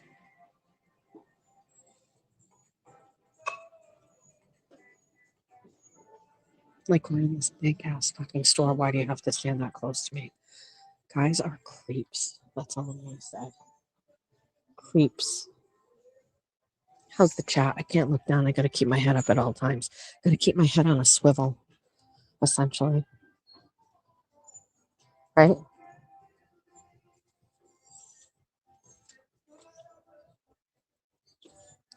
You know what I love? I love a good old cooler. You don't like an old cooler, like an igloo? Like, I love a good old cooler.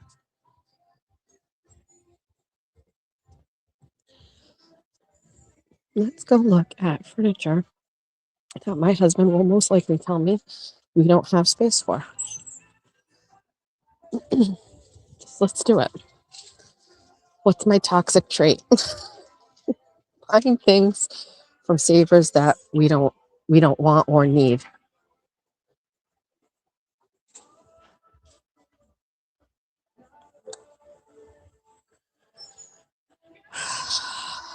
There's some weirdos in here right now. I'm just saying, there's just some fucking weirdos. Oh, remember when I found the mahjong thing here? You know what? The best piece in this whole joint already has a sold ticker on it. Tasha bought it. That's a nice dresser. Yep. That guy's already singing back there.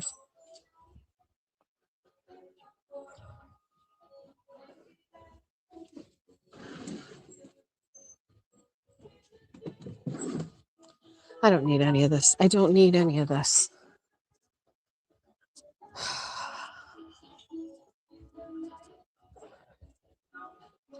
I don't need any of this. I don't need these lamps. I need none. I just don't.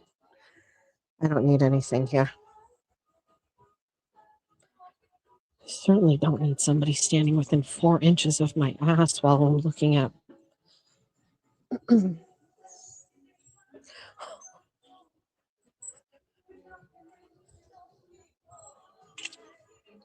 Excuse me.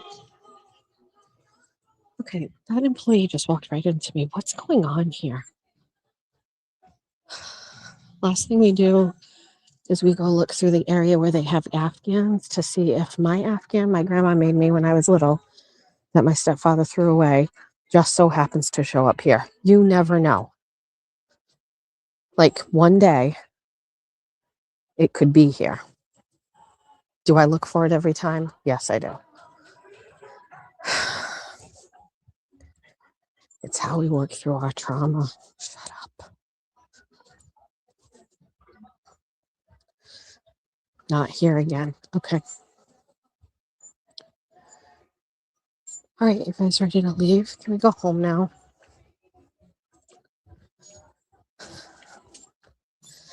This didn't hit the way that I thought it would.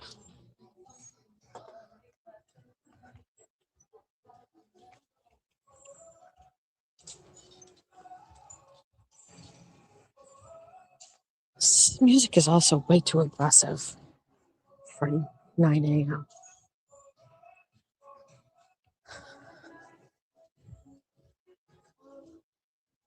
You know what? To be honest with you, Savers, this was all very low energy. I expected more. I needed more from you. We're done. Can't even do sun salutations. It's not sunny.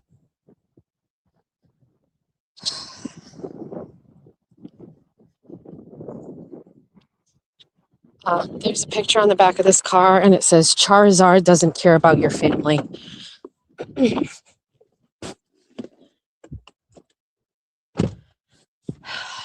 Well, Savers, I don't know if you realized, but you're supposed to help me in my mental health, and you failed.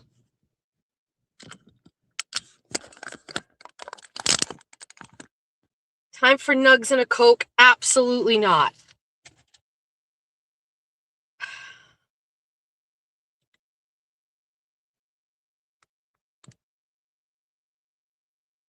I know she reads it. I'm saying she said it didn't, but little does she know.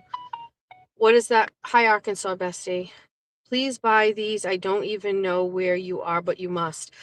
Oh, did you want me to buy those figurines? Oh, Arkansas bestie, I'm sorry. I didn't see it. I'm sorry. We can't take those, are haunted. We cannot. We can't we can't take those things home with us. That we can't.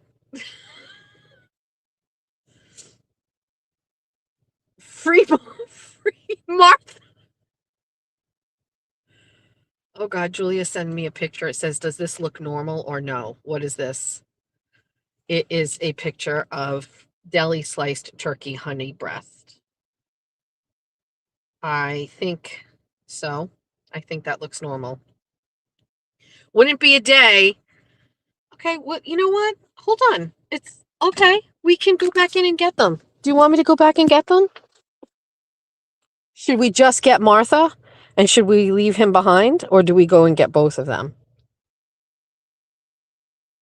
They would be helpful for seances, which we can't have because Jeffrey doesn't allow magic in the house. Let's just go get Martha. I feel like it's a big fuck you to the patriarchy. Let's separate them. We're going in. It's fine. The chat owns me. Let's go. Wait, we're going to just get her and we're going to hide him in another area of the store where nobody will find him until it's time to move to the new location.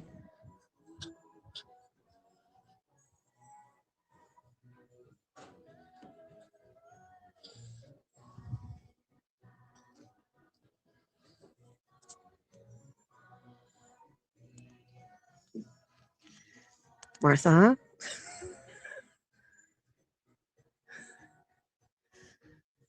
Look at his face. He's not even remotely attractive. Like she's a simple girl. What's the chat? Does the chat want me to get both? Where are we at? What's up with her coin?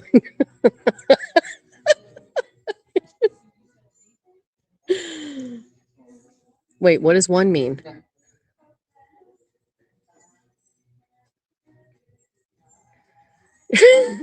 She has a skill set. Hey, wait, is it her son? No, it's definitely not her son. Well, no, now you got me thinking. Wait. Wait, if it's her son, we can't leave him behind? They're not divorcing yet, both. Assholes. What about these two? You guys didn't even see the other stuff. What's going on in this area? Look at this shit. Look, watch.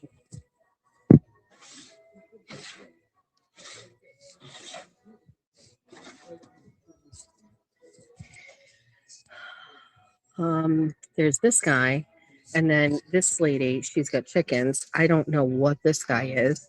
Then there's this person, and then there's this one, and he's got, look what he's got on the top of his head. Charles.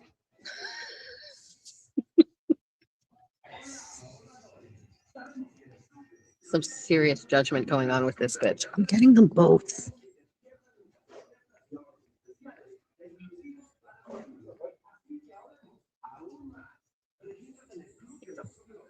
Getting them both.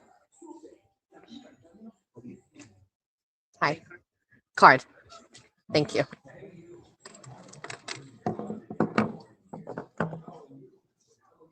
Take a look around. It's the last time you're going to be here.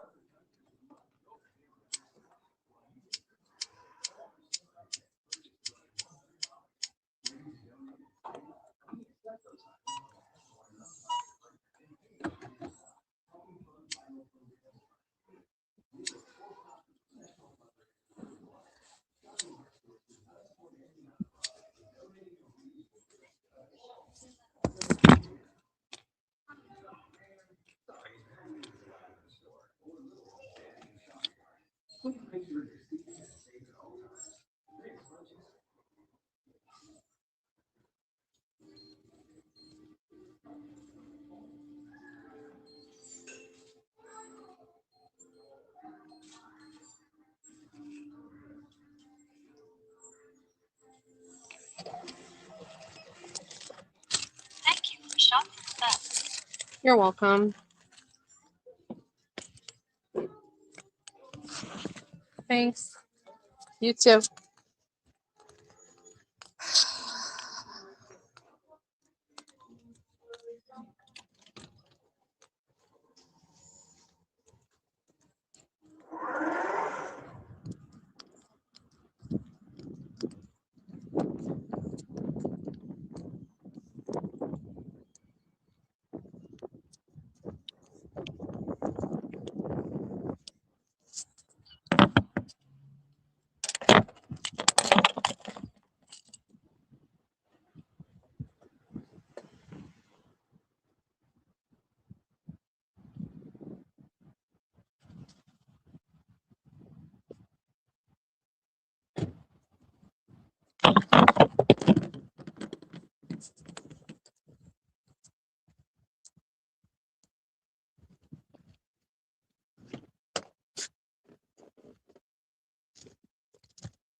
What?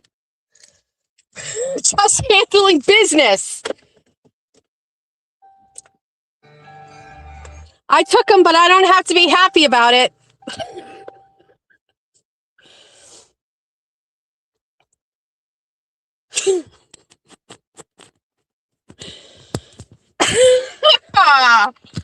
Oh, Harold. You didn't have to be that way, Harold. She's a good woman.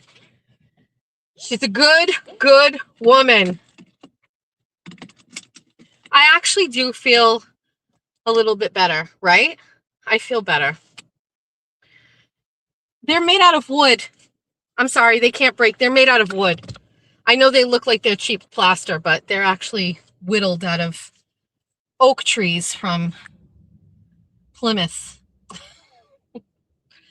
All right, I feel better. I mean, not as good as I would have felt if I had just fucking gone to the casino and threw 100 in a slot machine and maxed bet, but it'll do. It'll do. Okay. My stomach. Oh my God. I can't. And it's that time. I gotta go home. I gotta go home and take my pills. Made from the wood of stolen land.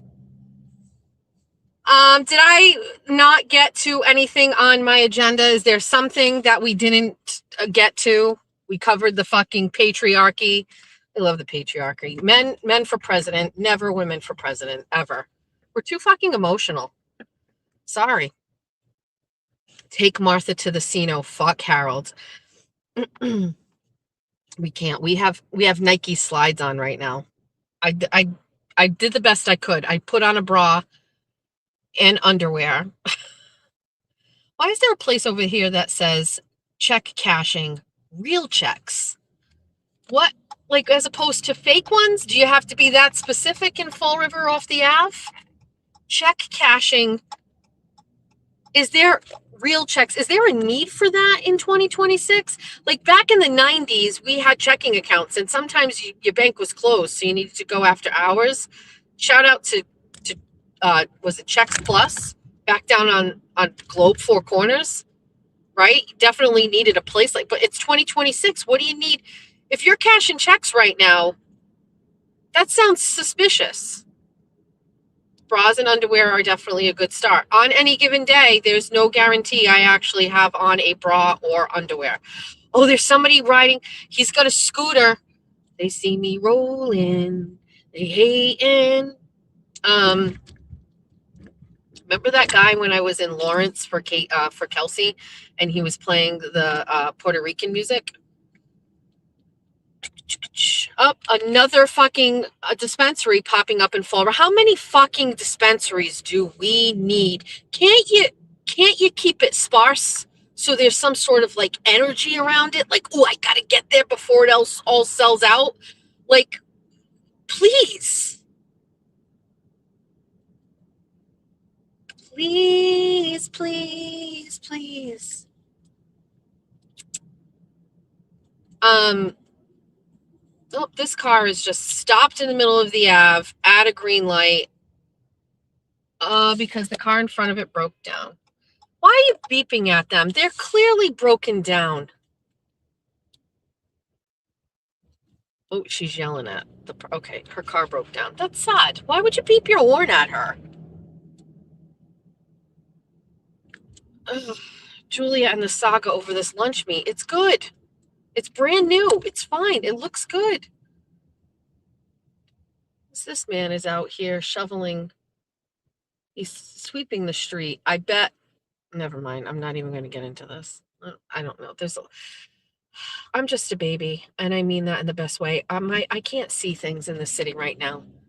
It is just better for me to not look around and see sad things. I wonder how those geese made out. It's fine. They're fine. Everything's fine. Anyway, Martha, how are you doing? Great. Yeah. Can you imagine you were on a shelf this morning, and tonight you are going to be the star of this amazing internet show called Bunny After Dark. Do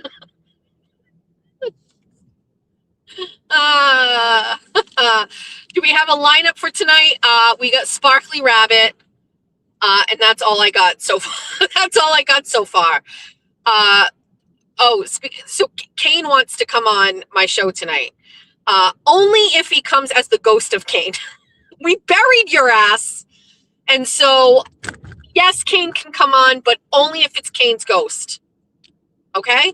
So, I know you're listening, you fucking creeper. If you want to come on, it's your ghost only. I don't want to talk to you about your fucking life. We're talking about the afterlife. We're talking about what's going on afterwards. Who are you haunting? Who are you seeing? That's the kind of questions Kane's ghost gets. We buried you.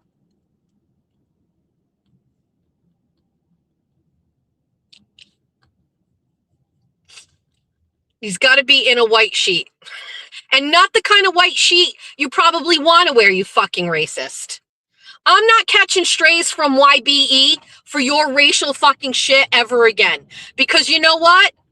I don't need it. There's enough of a reasons for young black economists to not like me. Just my existence is enough. I don't need to be racist adjacent because I'm not racist. So I'm not catching strays from young black economists. Good morning, my black queen. I hope you are thriving with your abs today. That's it. I'm just going to smother you with love.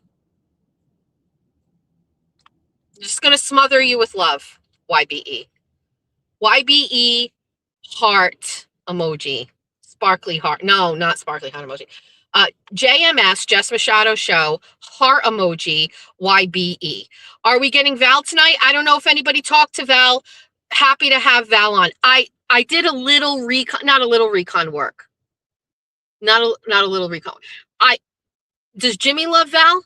And does Val love Jimmy? Because if that's the case, because I'm just not sure. I think she was in the chat. Val isn't coming. She won't do it. Shocker. Just so weak.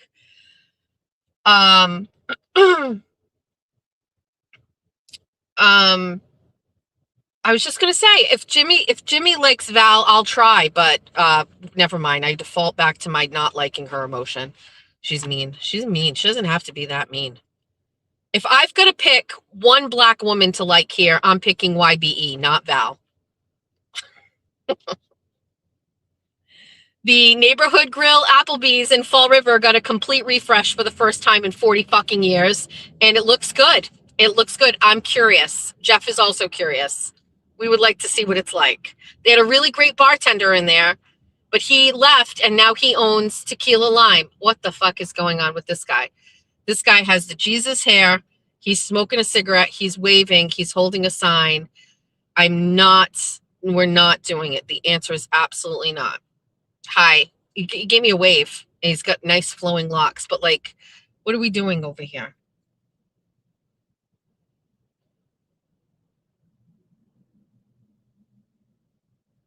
There is a lady here who is probably going or on her way home from the casino.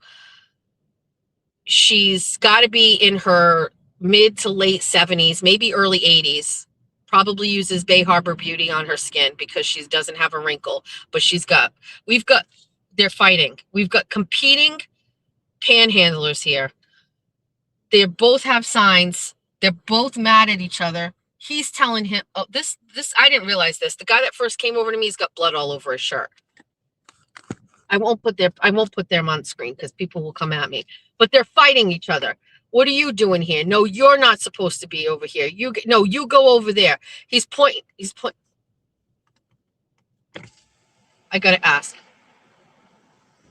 This old man is telling him he can't be over here. I gotta ask him. Did you tell him to go to a different corner? Yeah. Crazy. The old man kicked the young kid out. He was like, get the fuck out of here. Go, you better get over there. And pointed, and the guy's like, no. And he's like, get over there. It's very Pretty Woman. I don't remember, but remember when And she goes, hey, what are you doing here? Everybody knows we have from the Carol Channing star all the way up to fucking Jim Belushi. You have the corner where the stars are this, this, and this. Fucking turf wars just now. Get jobs. I'm not, maybe they can't get jobs. I don't really know. It's fine. I've been burned by the panhandlers enough. Trust me. We live in Massachusetts. They fucking give shit away so much for free. Go. Go. I can't believe the fucking guy was yelling at that young kid. But then upon further, closer inspection, the kid who had the white shirt, who I was distracted by his long flowing locks. Indeed, he had blood all over his white t-shirt. So it was actually for the best. He was probably basically saying, like, there's a blood-borne pathogens event here, and I'm needing you to go to the other corner. Stay away.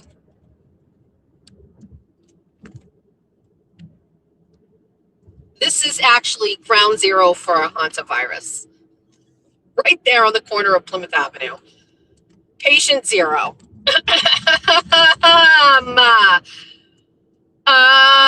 Am I going to be able to keep this energy level going when I walk in the door? Probably not.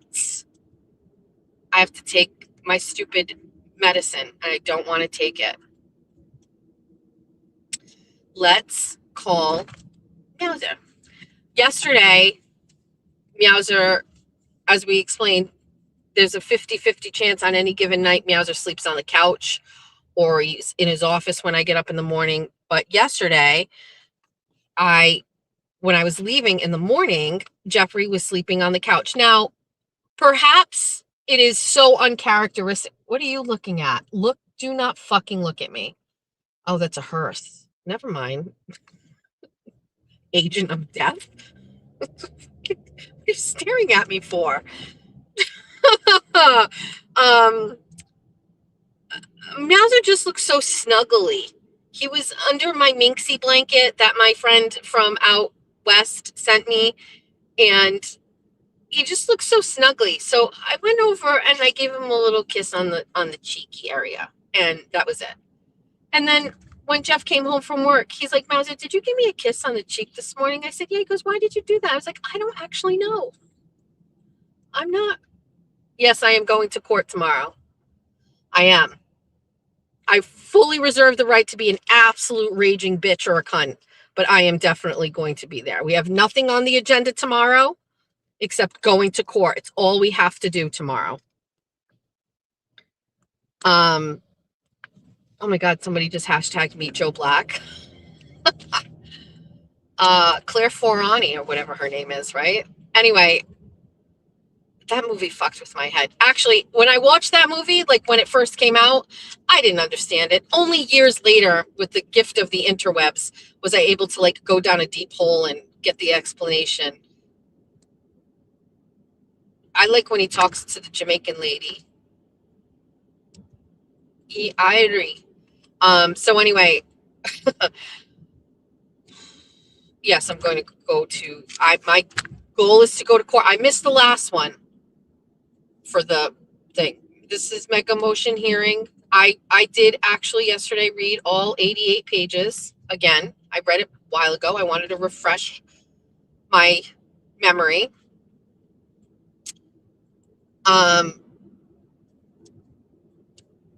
I forgot what I was saying before that, but oh, am I going to keep my energy? I'm not sure. It's a day of rest because we have Bunny After Dark tonight. I wonder what I'm going to look like on camera tonight because I'm miserable. But we don't stop. We just go. Martha now is actually going to be I'm just going to actually put Martha on screen the whole time. How about that? How about that? Can I just say, I don't work for any political campaigns. In my head, I still work for Mike Keneally, who I just refuse to relinquish the dream that he's going to be our next governor. It's actually, it's fucking diabolical. I refuse. In my mind, I just won't. I am kicking and screaming that Mike Keneally is not going to be our governor. Kicking and screaming. It is such a sense of dread and finality. With that being said, obviously, I have defaulted to the short sleeve campaign because he is the next best option. And I didn't hide that. He wasn't my first pick. He's my second pick. And so I'm paying a little bit more attention. I'm trying to like kind of say, okay, like if this is who it is, then let me learn more. Let me watch. And I shared yesterday, I feel like his social media has definitely been on the upswing. I think it's come a long way. I was very critical of his social media in the beginning. And now it looks good, right? It looks good. Fine. I don't work for this campaign. I have nothing to do with them other than they asked for my support, and I'm team short sleeve. But last night I was in bed and I was watching a video that Brian posted on his page. And I wanted to share that video with all of you. And I wanted to do it but in my own way, right? I was like, okay, I could share the video, but I don't think anybody would really get how I'm feeling about the video. So I took the video and I voiced over it, like in my bed. I was just like, okay, so here's this video and here's what I heard. And I like made it. I want to share it, but I don't want anybody to think it was like sanctioned by like, I don't want like anybody to think like the short sleeve team put me up to it. I actually don't. I'm not even asking them permission. It's just how I'm interpreting this. But he put up a video and he's like, so when I'm governor, I'm going to make having a car in Massachusetts more affordable for you. And the first thing I'm going to do is I'm going to get rid of the gas tax. And I was like, okay, well, everybody fucking says that. Fine. But then he goes, I'm going to get rid of annual car inspections. And he says in the video that like New Hampshire did away with annual car inspections. And I went, wait, what? You don't have to do a fucking sticker on your car? What? And then he's like, yeah, and by the way, I'm also going to change it so that you don't have to go and get a registration renewed every 2 years. We're going to make it 5 years. And I was like, what are you talking about? What the fuck are you talking about? You have power as a governor to do that? Maura, what the fuck are you doing? I'm so sorry, but like, I wanted it to make sure people understood how like genuine and authentic I was feeling about this video. You mean you as governor would have the power to eliminate yearly car inspections and stickers? Oh, do it. Take my vote. You mean to tell me that every 2 years I don't have to go and get a registration? That I can do it for 5 years? And then he was like, oh yeah, also we're not going to allow them to raise or triple your excise tax. And I was like, dude, inject it into my veins. I promise you, if Mike Minogue had said this, I probably would have been like, shit, I got to vote for this guy. But Brian is basically like, that is the first, and maybe I'm a little like disconnected from the campaign, right? But like, that's the first thing I heard that I was just like, wait, this is what I'm talking about. This directly impacts my life. It is a pain in the ass to go and get these inspection stickers, especially if you have an older car and it's not hitting. And like it is, they get you by the throat. And then like the registrations, God knows this could have come in handy to me when my car was getting repoed. I'm kidding. But like, why not every 5 years? Get me the fuck out of the registry. There's a reason why the law associated with the Massachusetts RMV is so disastrous, because it's a nightmare there. So you mean to tell me like I don't need to do anything with my registration for 5 years? Great. I hear that it gets a lot of money. I'm not even going to ask the question of where you're going to generate the sales, the tax to compensate for this. Not my circus. I don't care. I don't care. I am all in. Thank you so much, Brian. Also, let's put Brian Shortsleeve aside. And And I appreciate that he has identified a place where we are getting pinched, because let me tell you something. I don't care if the guy standing on the street corner with the blood on his shirt is the one that says if he's governor, he's going to make it so that Massachusetts insurance companies can't force you to pay for insurance for your children when they turn 16 before they even get a license. I would vote for that bloodborne pathogen event over anybody, because I have now had 3 children or 2 children who have turned 16 and automatically my insurance goes up. My kids don't even have driver's licenses and my insurance goes up to cover a child who's 16. They are raping us. So in the meantime, while we're waiting for that whole thing to be handled, I would very much be interested in a person who says that when they're governor, they're going to go in there and they're going to stop taking money from me at the RMV with inspection stickers and registrations. That's great. Thank you so much. I'm in. I feel better too, because like, I'm not saying it's not authentic. And yes, Brian is my pick now, but my heart isn't in it. My heart isn't in it. I miss Mike Keneally so much. And I keep thinking about what kind of a governor he was going to be like. And fucking, they fucked it up.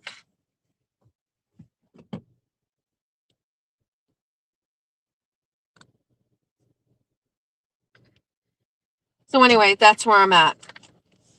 We're home. Car insurance in Massachusetts is insane. Insane.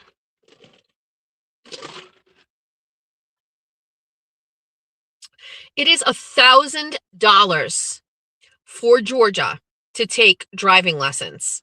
$1,000.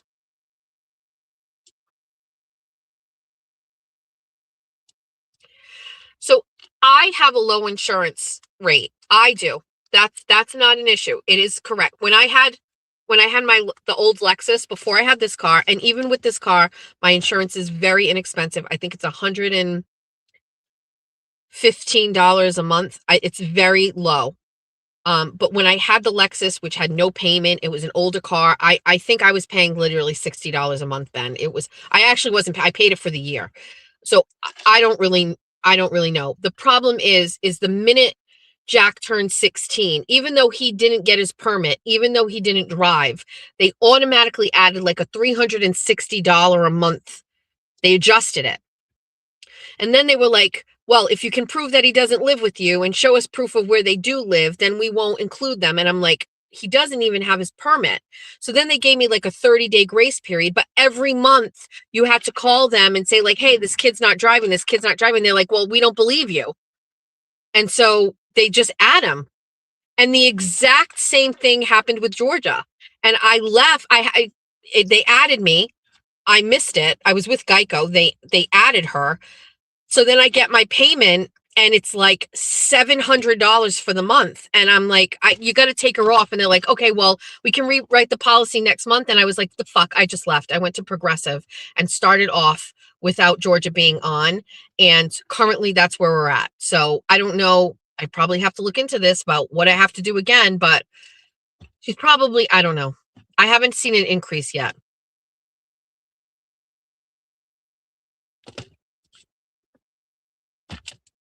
That yellow beautiful bird just showed up to the bird feeder again.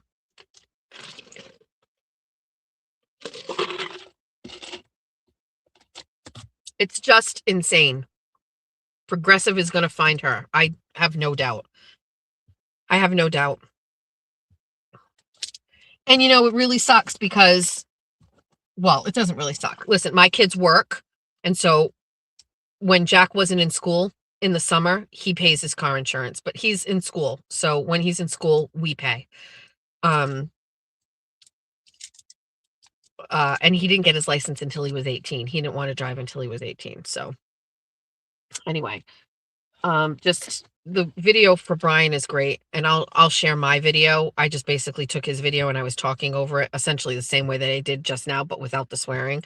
And I'll share it. But I thought it was very interesting. If you live in Massachusetts, that's the kind of shit I want to hear from somebody that is going to be a governor. You know what I mean? Like, I also heard another video of his. I gotta say, I like it. He's like, you know what? Day one, I fire everybody on the parole board. Everybody on the parole board is getting fired. And I was like, wait, I need to know a little bit more about the parole board. Who are these people? How do they get on there? Who are you going to put in their place? But I get it. Parole board sucks right now. Look at these cute little yellow birdies. Oh my gosh. I love you guys. Do you enjoy the sweet treats I leave for you? Sweethearts.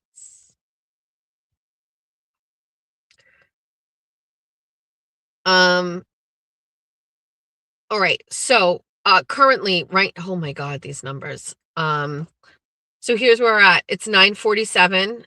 I'm going to go in and take my pills. I go take my pills. I'm going to take my medication. Jack's home, summer vacation for Jack, which means I'm going to task him with picking up Georgia today. I'm going to formulate the show for tonight, pick out my outfit, and then take a nap. Oh, we got to go get Harold. Hold on.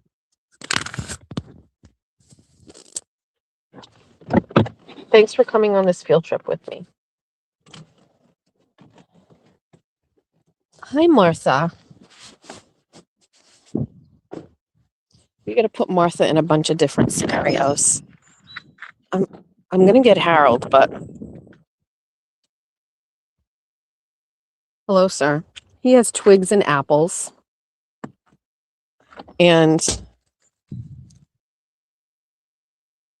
Martha has eggplant, corn, apples, a carrot.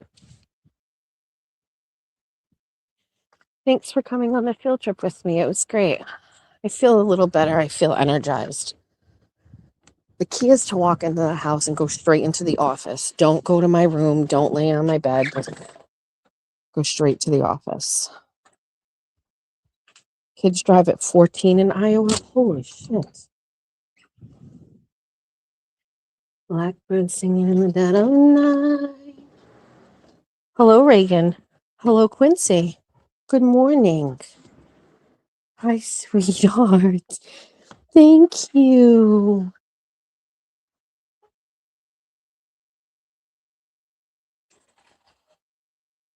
Hi. You want to play? Look at all your toys.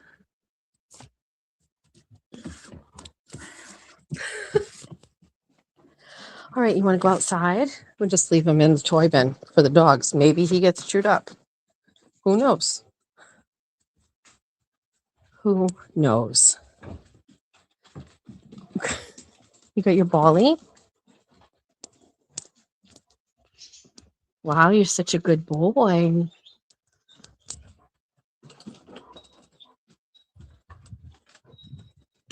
All right.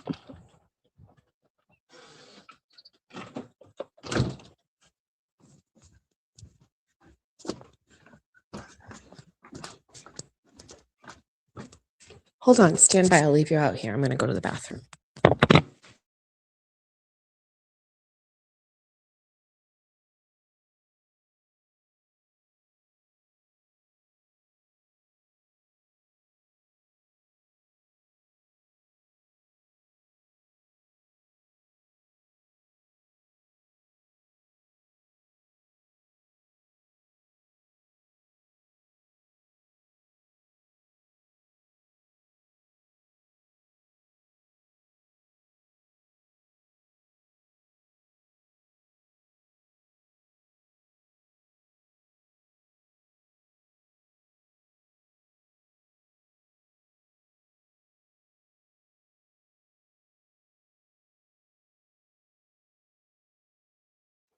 All right.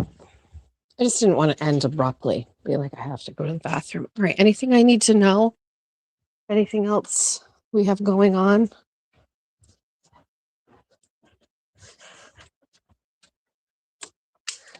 Good morning, Calvin Schiraldi. That's right. We're not calling you. Jose Canseco. Not doing it.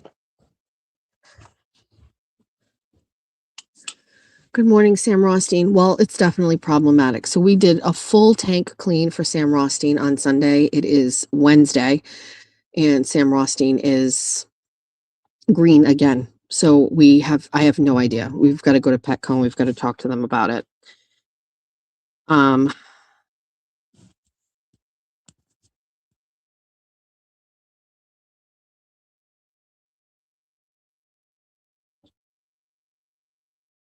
This is Sam Rothstein. He's a legend, but look at his tank. Look at what's happening. This is only 4 or 5 days. Good morning. He's beautiful. Jack, good morning. I'm live every morning. Good morning. What are you doing up so early? Oh, I thought you were done. What? Did you have the grade on it? Okay. I thought your GPA was high. I went back and listened. Did you tell the chat your GPA was 3.4? Yeah. That was my GPA. I'm not. I was under the impression it was higher than that. Maybe. I'm not saying it like that. I'm not going to talk about it. I'm not saying it like that. I don't mean it like that. An overachiever. I misheard something. What do you think I said? Like it was like 3.9 or something. No, I'm not like that good. I swear there was a It is to get a 3.9, 4.0 GPA while working. And job and having like real responsibilities. I don't know if perhaps you said that's where you were at before. Like, I don't know. Dear God. What do you mean, dear God? I'm screwing myself. What? If I had a 3.9, you know how hard. Dude, there was a conversation had about this. It said that like every 3 credit class you take is supposed to be like 15 hours of studying a week. And you're supposed to take 5 of those. Isn't the goal for you to be doing well and not? Yeah, but I also have like a real job. You don't need your job. You're gonna. I don't want to get into it. I have to hustle. Fucking hustle. Quincy, can you come in? How did the insurance company know that you have children of age? They are automatically notified by like the state. I don't even know how they know. Also, it happens automatically when your child turns 16. They get a pre-voter registration, or 17. They get a pre-voter registration in the mail. Also, if you're 18, a man, you get to register to Go in the draft. Yep. Automatically. How do they know? The man knows everything. We also have another problem with the other pets that we have in this house. So we have these 2 birds, as you have heard them through the years, in the background of any time I'm on a live. They are absolute menaces right now. They are going into the bottom where I keep all the fluff, and they are kicking out bird seed everywhere. I have never seen it like this, ever. Yesterday, I came out here, vacuumed it up from the night before. I was maybe like in the kitchen for like an hour, and Mima comes out and she's like, "Did you see the floor?" And I was like, "No." And I came out and it was fucking covered in bird seed again. And the crazy thing is, I don't even see them do it. Like, I'm looking at them right now and they're on their perch. I don't see any bird seed flying all around. I just clean the floor. And then what's going to happen? I'm going to go in the kitchen. I'm going to go in the living room and come back out in 40 minutes and the floor is going to be covered again. It's getting to be the type of weather where Jeff starts suggesting we just open the cage and let them go out and live their lives. Like, end their lives out in the wild. All right, chat. Thanks for coming around. We went on a field trip today. Went to Savers to look for Pyrex. We walked in and I saw these 2. Yeah. And I saw these 2 charming people on a shelf. This is Martha and this is Harold. And basically, Did you name them that, or they already? I named them that. And I was basically like doing a video and I was like, Martha's like, fucking Harold. and I said, Martha was like, I don't feel like we should be doing this. Like, this isn't our land. And he's like, get the fuck in the kitchen, bitch, and go start cooking. And she's like, but there's a better way to do this. And so like, I did like a thing And then I left them there and I got in the car and the chat was like, you can't, you've got some lady literally, she chatted me and she was like, you need to go back and get them. And then I was like, do we just get her and leave Harold behind? There was some discussion where people thought his face was too young and maybe it was her child. And then I was like, I can't leave the kid behind. So I went back into the store and bought them. And then, like, fuck the patriarchy with him, I threw him in the trunk and she was buckled in the seatbelt in the front. You're against the patriarchy. I'm not. Oh, you support it. Okay. Yes, definitely. No women presidents. Here, do you want to talk to the chat for a little bit again? I guess. Here you go. Wait, you know what you need to do? Do you know what you need to do? I'm not kidding. We need to hear one of your songs, the Chili song. I'm so serious. All of that got like deleted. No, it didn't. You're a liar. I'm not lying. Jack, you're lying. It was on my BandLab account. You're lying. I'm not doing that. I need to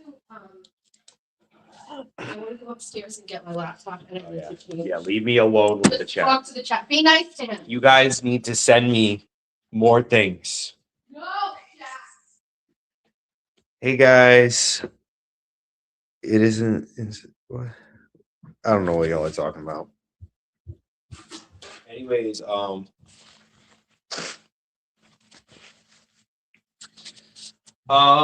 know how to entertain you guys. What do you guys like listen to? What does she talk about?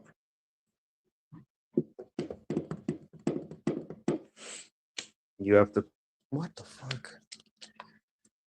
The grift? What are we grifting?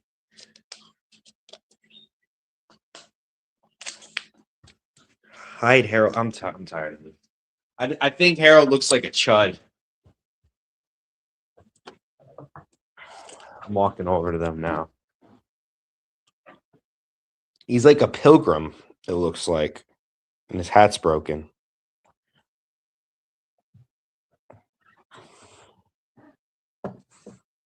Anything that catches her eye. Right now I'm looking at Quincy.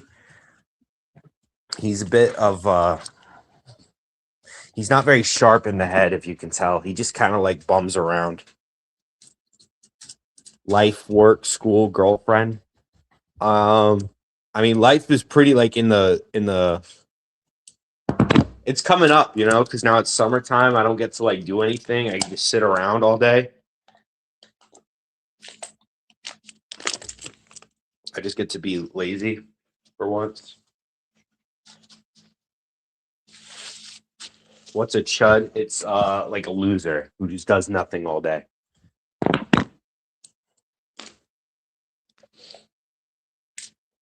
I can talk about UMass Dartmouth. If you ever go to UMass Dartmouth, like the smell there is just like completely vile. It is just like stinky, smelly, like nastiness. I don't think like the water pressure or whatever in like the showers there works because they all just like kind of reek.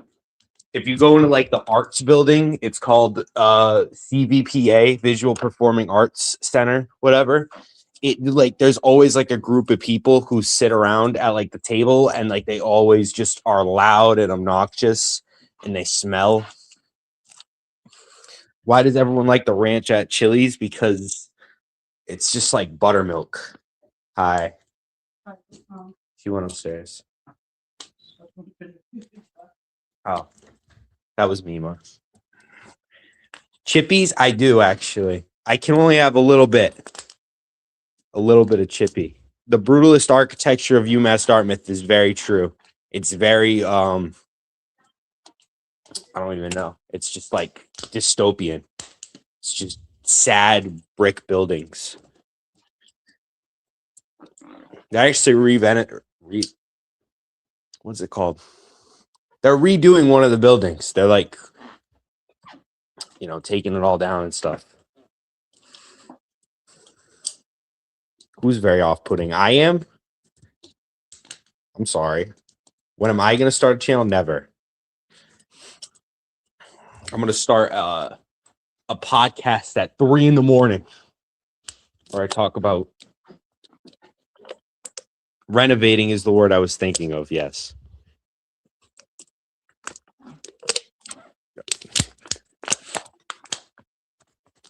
I'm not good at this, guys. I don't like the pressure she put on me to do this.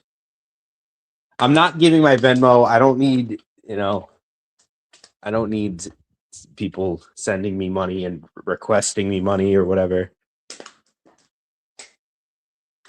I'm more of like a guest character. Like Full House, where they always have like the random neighbors that come on like every 5 episodes. What was your question about the Pico? I can't scroll back. I don't. Thank you guys for saying I'm doing great.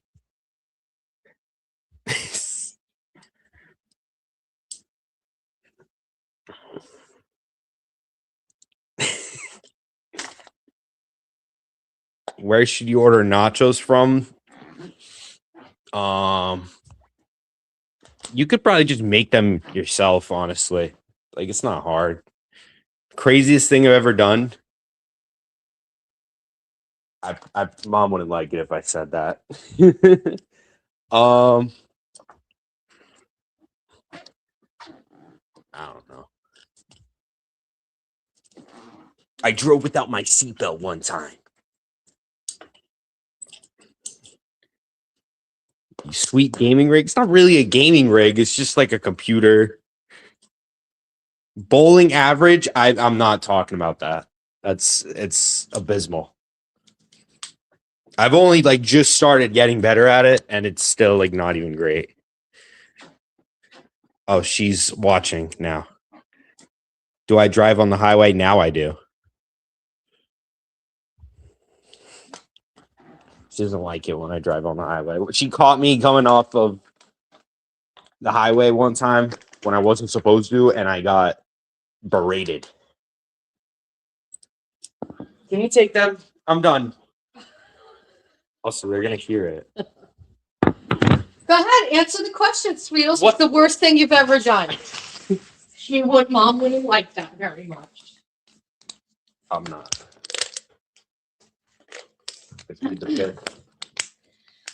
Let's just do a thing about that. All right. Ever got a speeding ticket? No, but I did get pulled over for not stopping at a stop sign. Fully. Rolled through. I rolled through. No ticket. Oh boy. What are we doing? I put pressure on you to do it, but I do think it's good to kind of, oh my God, get out of your comfort zone. What are we doing here? What is the action? Oh, straight up squirrel in the yard. You want to go kill it? Quincy, go get it. Don't let him out. It's all right. Let it live to see another day. It's good to go out of your comfort zone and learn how to talk to people. That's true for the real world. Do you want to talk to the chat anymore? Oh, he does. He does. Go ahead, take that and hand it. You guys need to start sending me things. I have my jersey collection's a little light right now.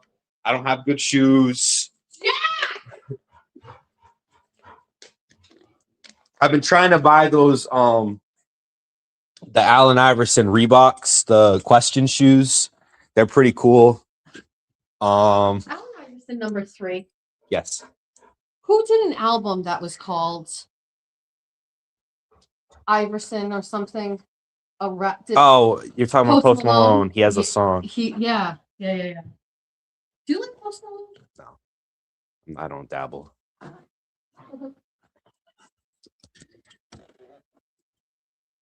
What size? I'm a size 11. Thank you for asking.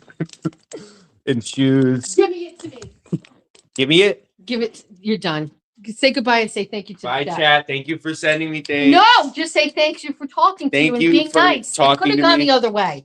There can be assholes in the chat. I mean, I'm not really reading it. I only was seeing 2 questions. I know it does suck. I agree. It's got to be a better way. Anyways, I'm gonna go to Honey Good. Oh, it was just in Fall River. I could have got one for you. Sorry. Everybody's saying bye, Jack. Bye. Thank you for asking. No. Look at that performative Oh, everybody's mad at me because I yelled.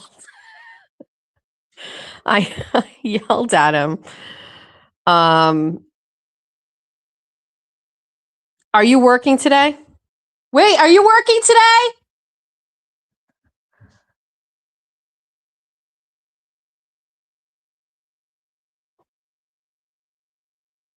Thank you, Amanda. I do. I think my kids are great. They're good kids. I mean, are we getting close to like morphing into the Daily Blaze? Because I don't want that. It's just he's home. He's home. I also do think it's like really good for kids to like interact with people and adults, even if it's online. I don't think there's anything wrong with it. I think I like listening to him answer questions. I never get to see him do that.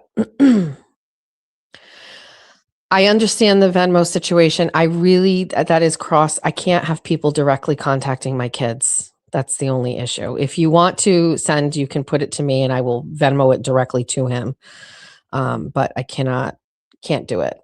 I mean, I get it. He's 20, but like, I don't know. It feels not right.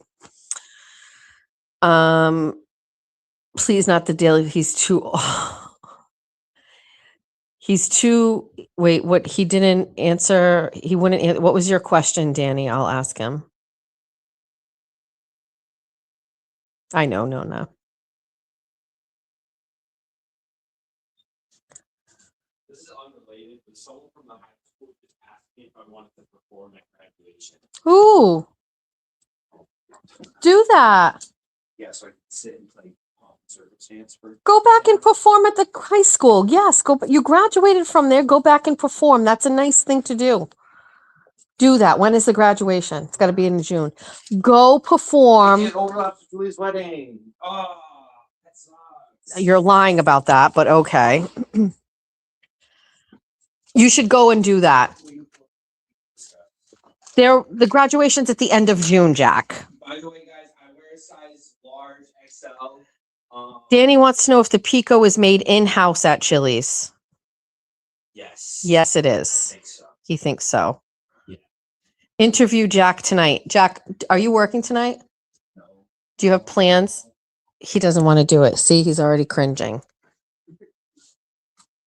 Most of the food at Chili's is made in-house, but like the mozzarella sticks are reheated. I'm actually not supposed to talk about it. You're not supposed to talk about it. Thank you. Most stuff is made in-house. Most stuff is made in-house is what everybody. Hey, did you see Applebee's in Fall River went through a complete renovation? No. It's Actually, yeah, someone told me that. I just drove by. It looks great. Applebee's has better.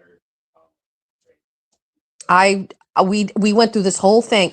If you have to rank them, so hold on. So here are the options before you go. Hold on. So it's Applebee's, Chili's, 99. We can't even put Olive Garden in the mix. Let's just it's top. Okay, so put it separate. So of Applebee's, Chili's, and 99.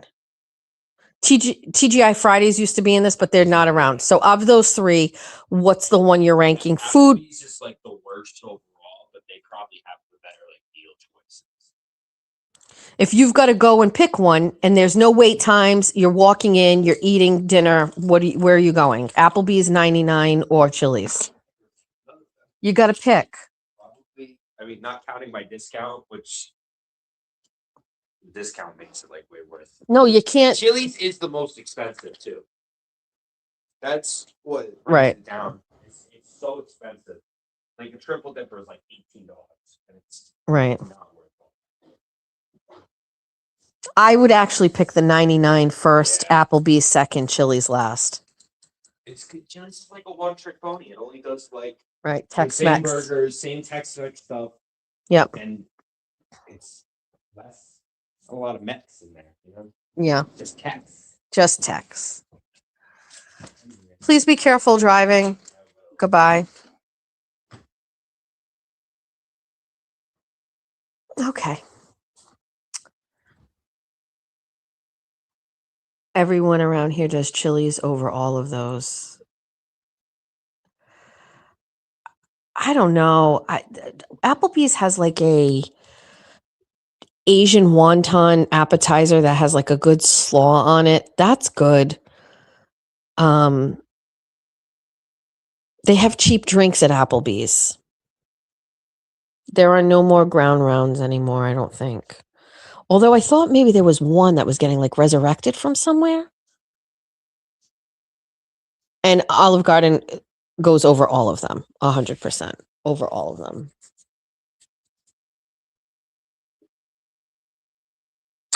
All right, 10 o'clock.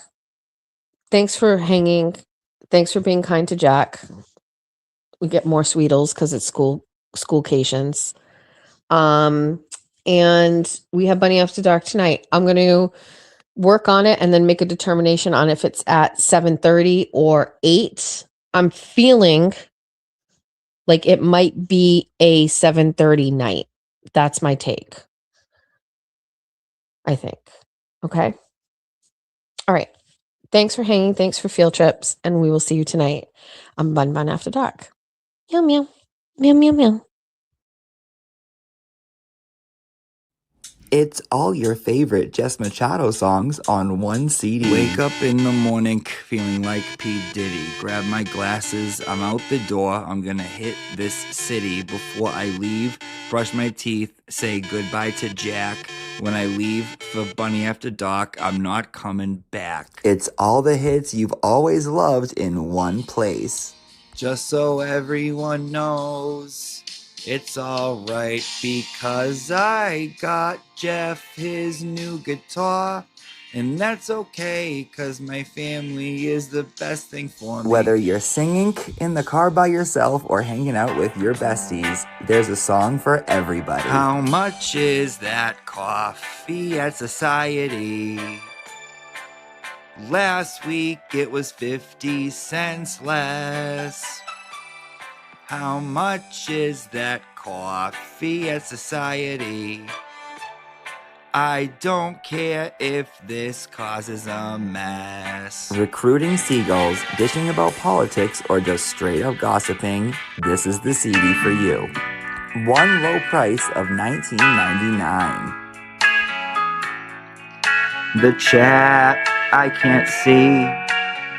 I'm driving and the sun's in my eyes. I love 24 on 24. I said I'm getting all the views. Sorry, Brian and Crawford. I told you before. Don't fuck with me. I'm a Fall River whore. Don't fuck with this Fall River whore. All songs, all decades, all moods, all Jess. I got a new life, you'd hardly recognize me. I'm so glad that Kayla Churchill and Jen Altman are not in my life. I don't care about all of my stupid haters. That is right. Eat my asshole. I saw the sign. It opened up my eyes. I saw the sign.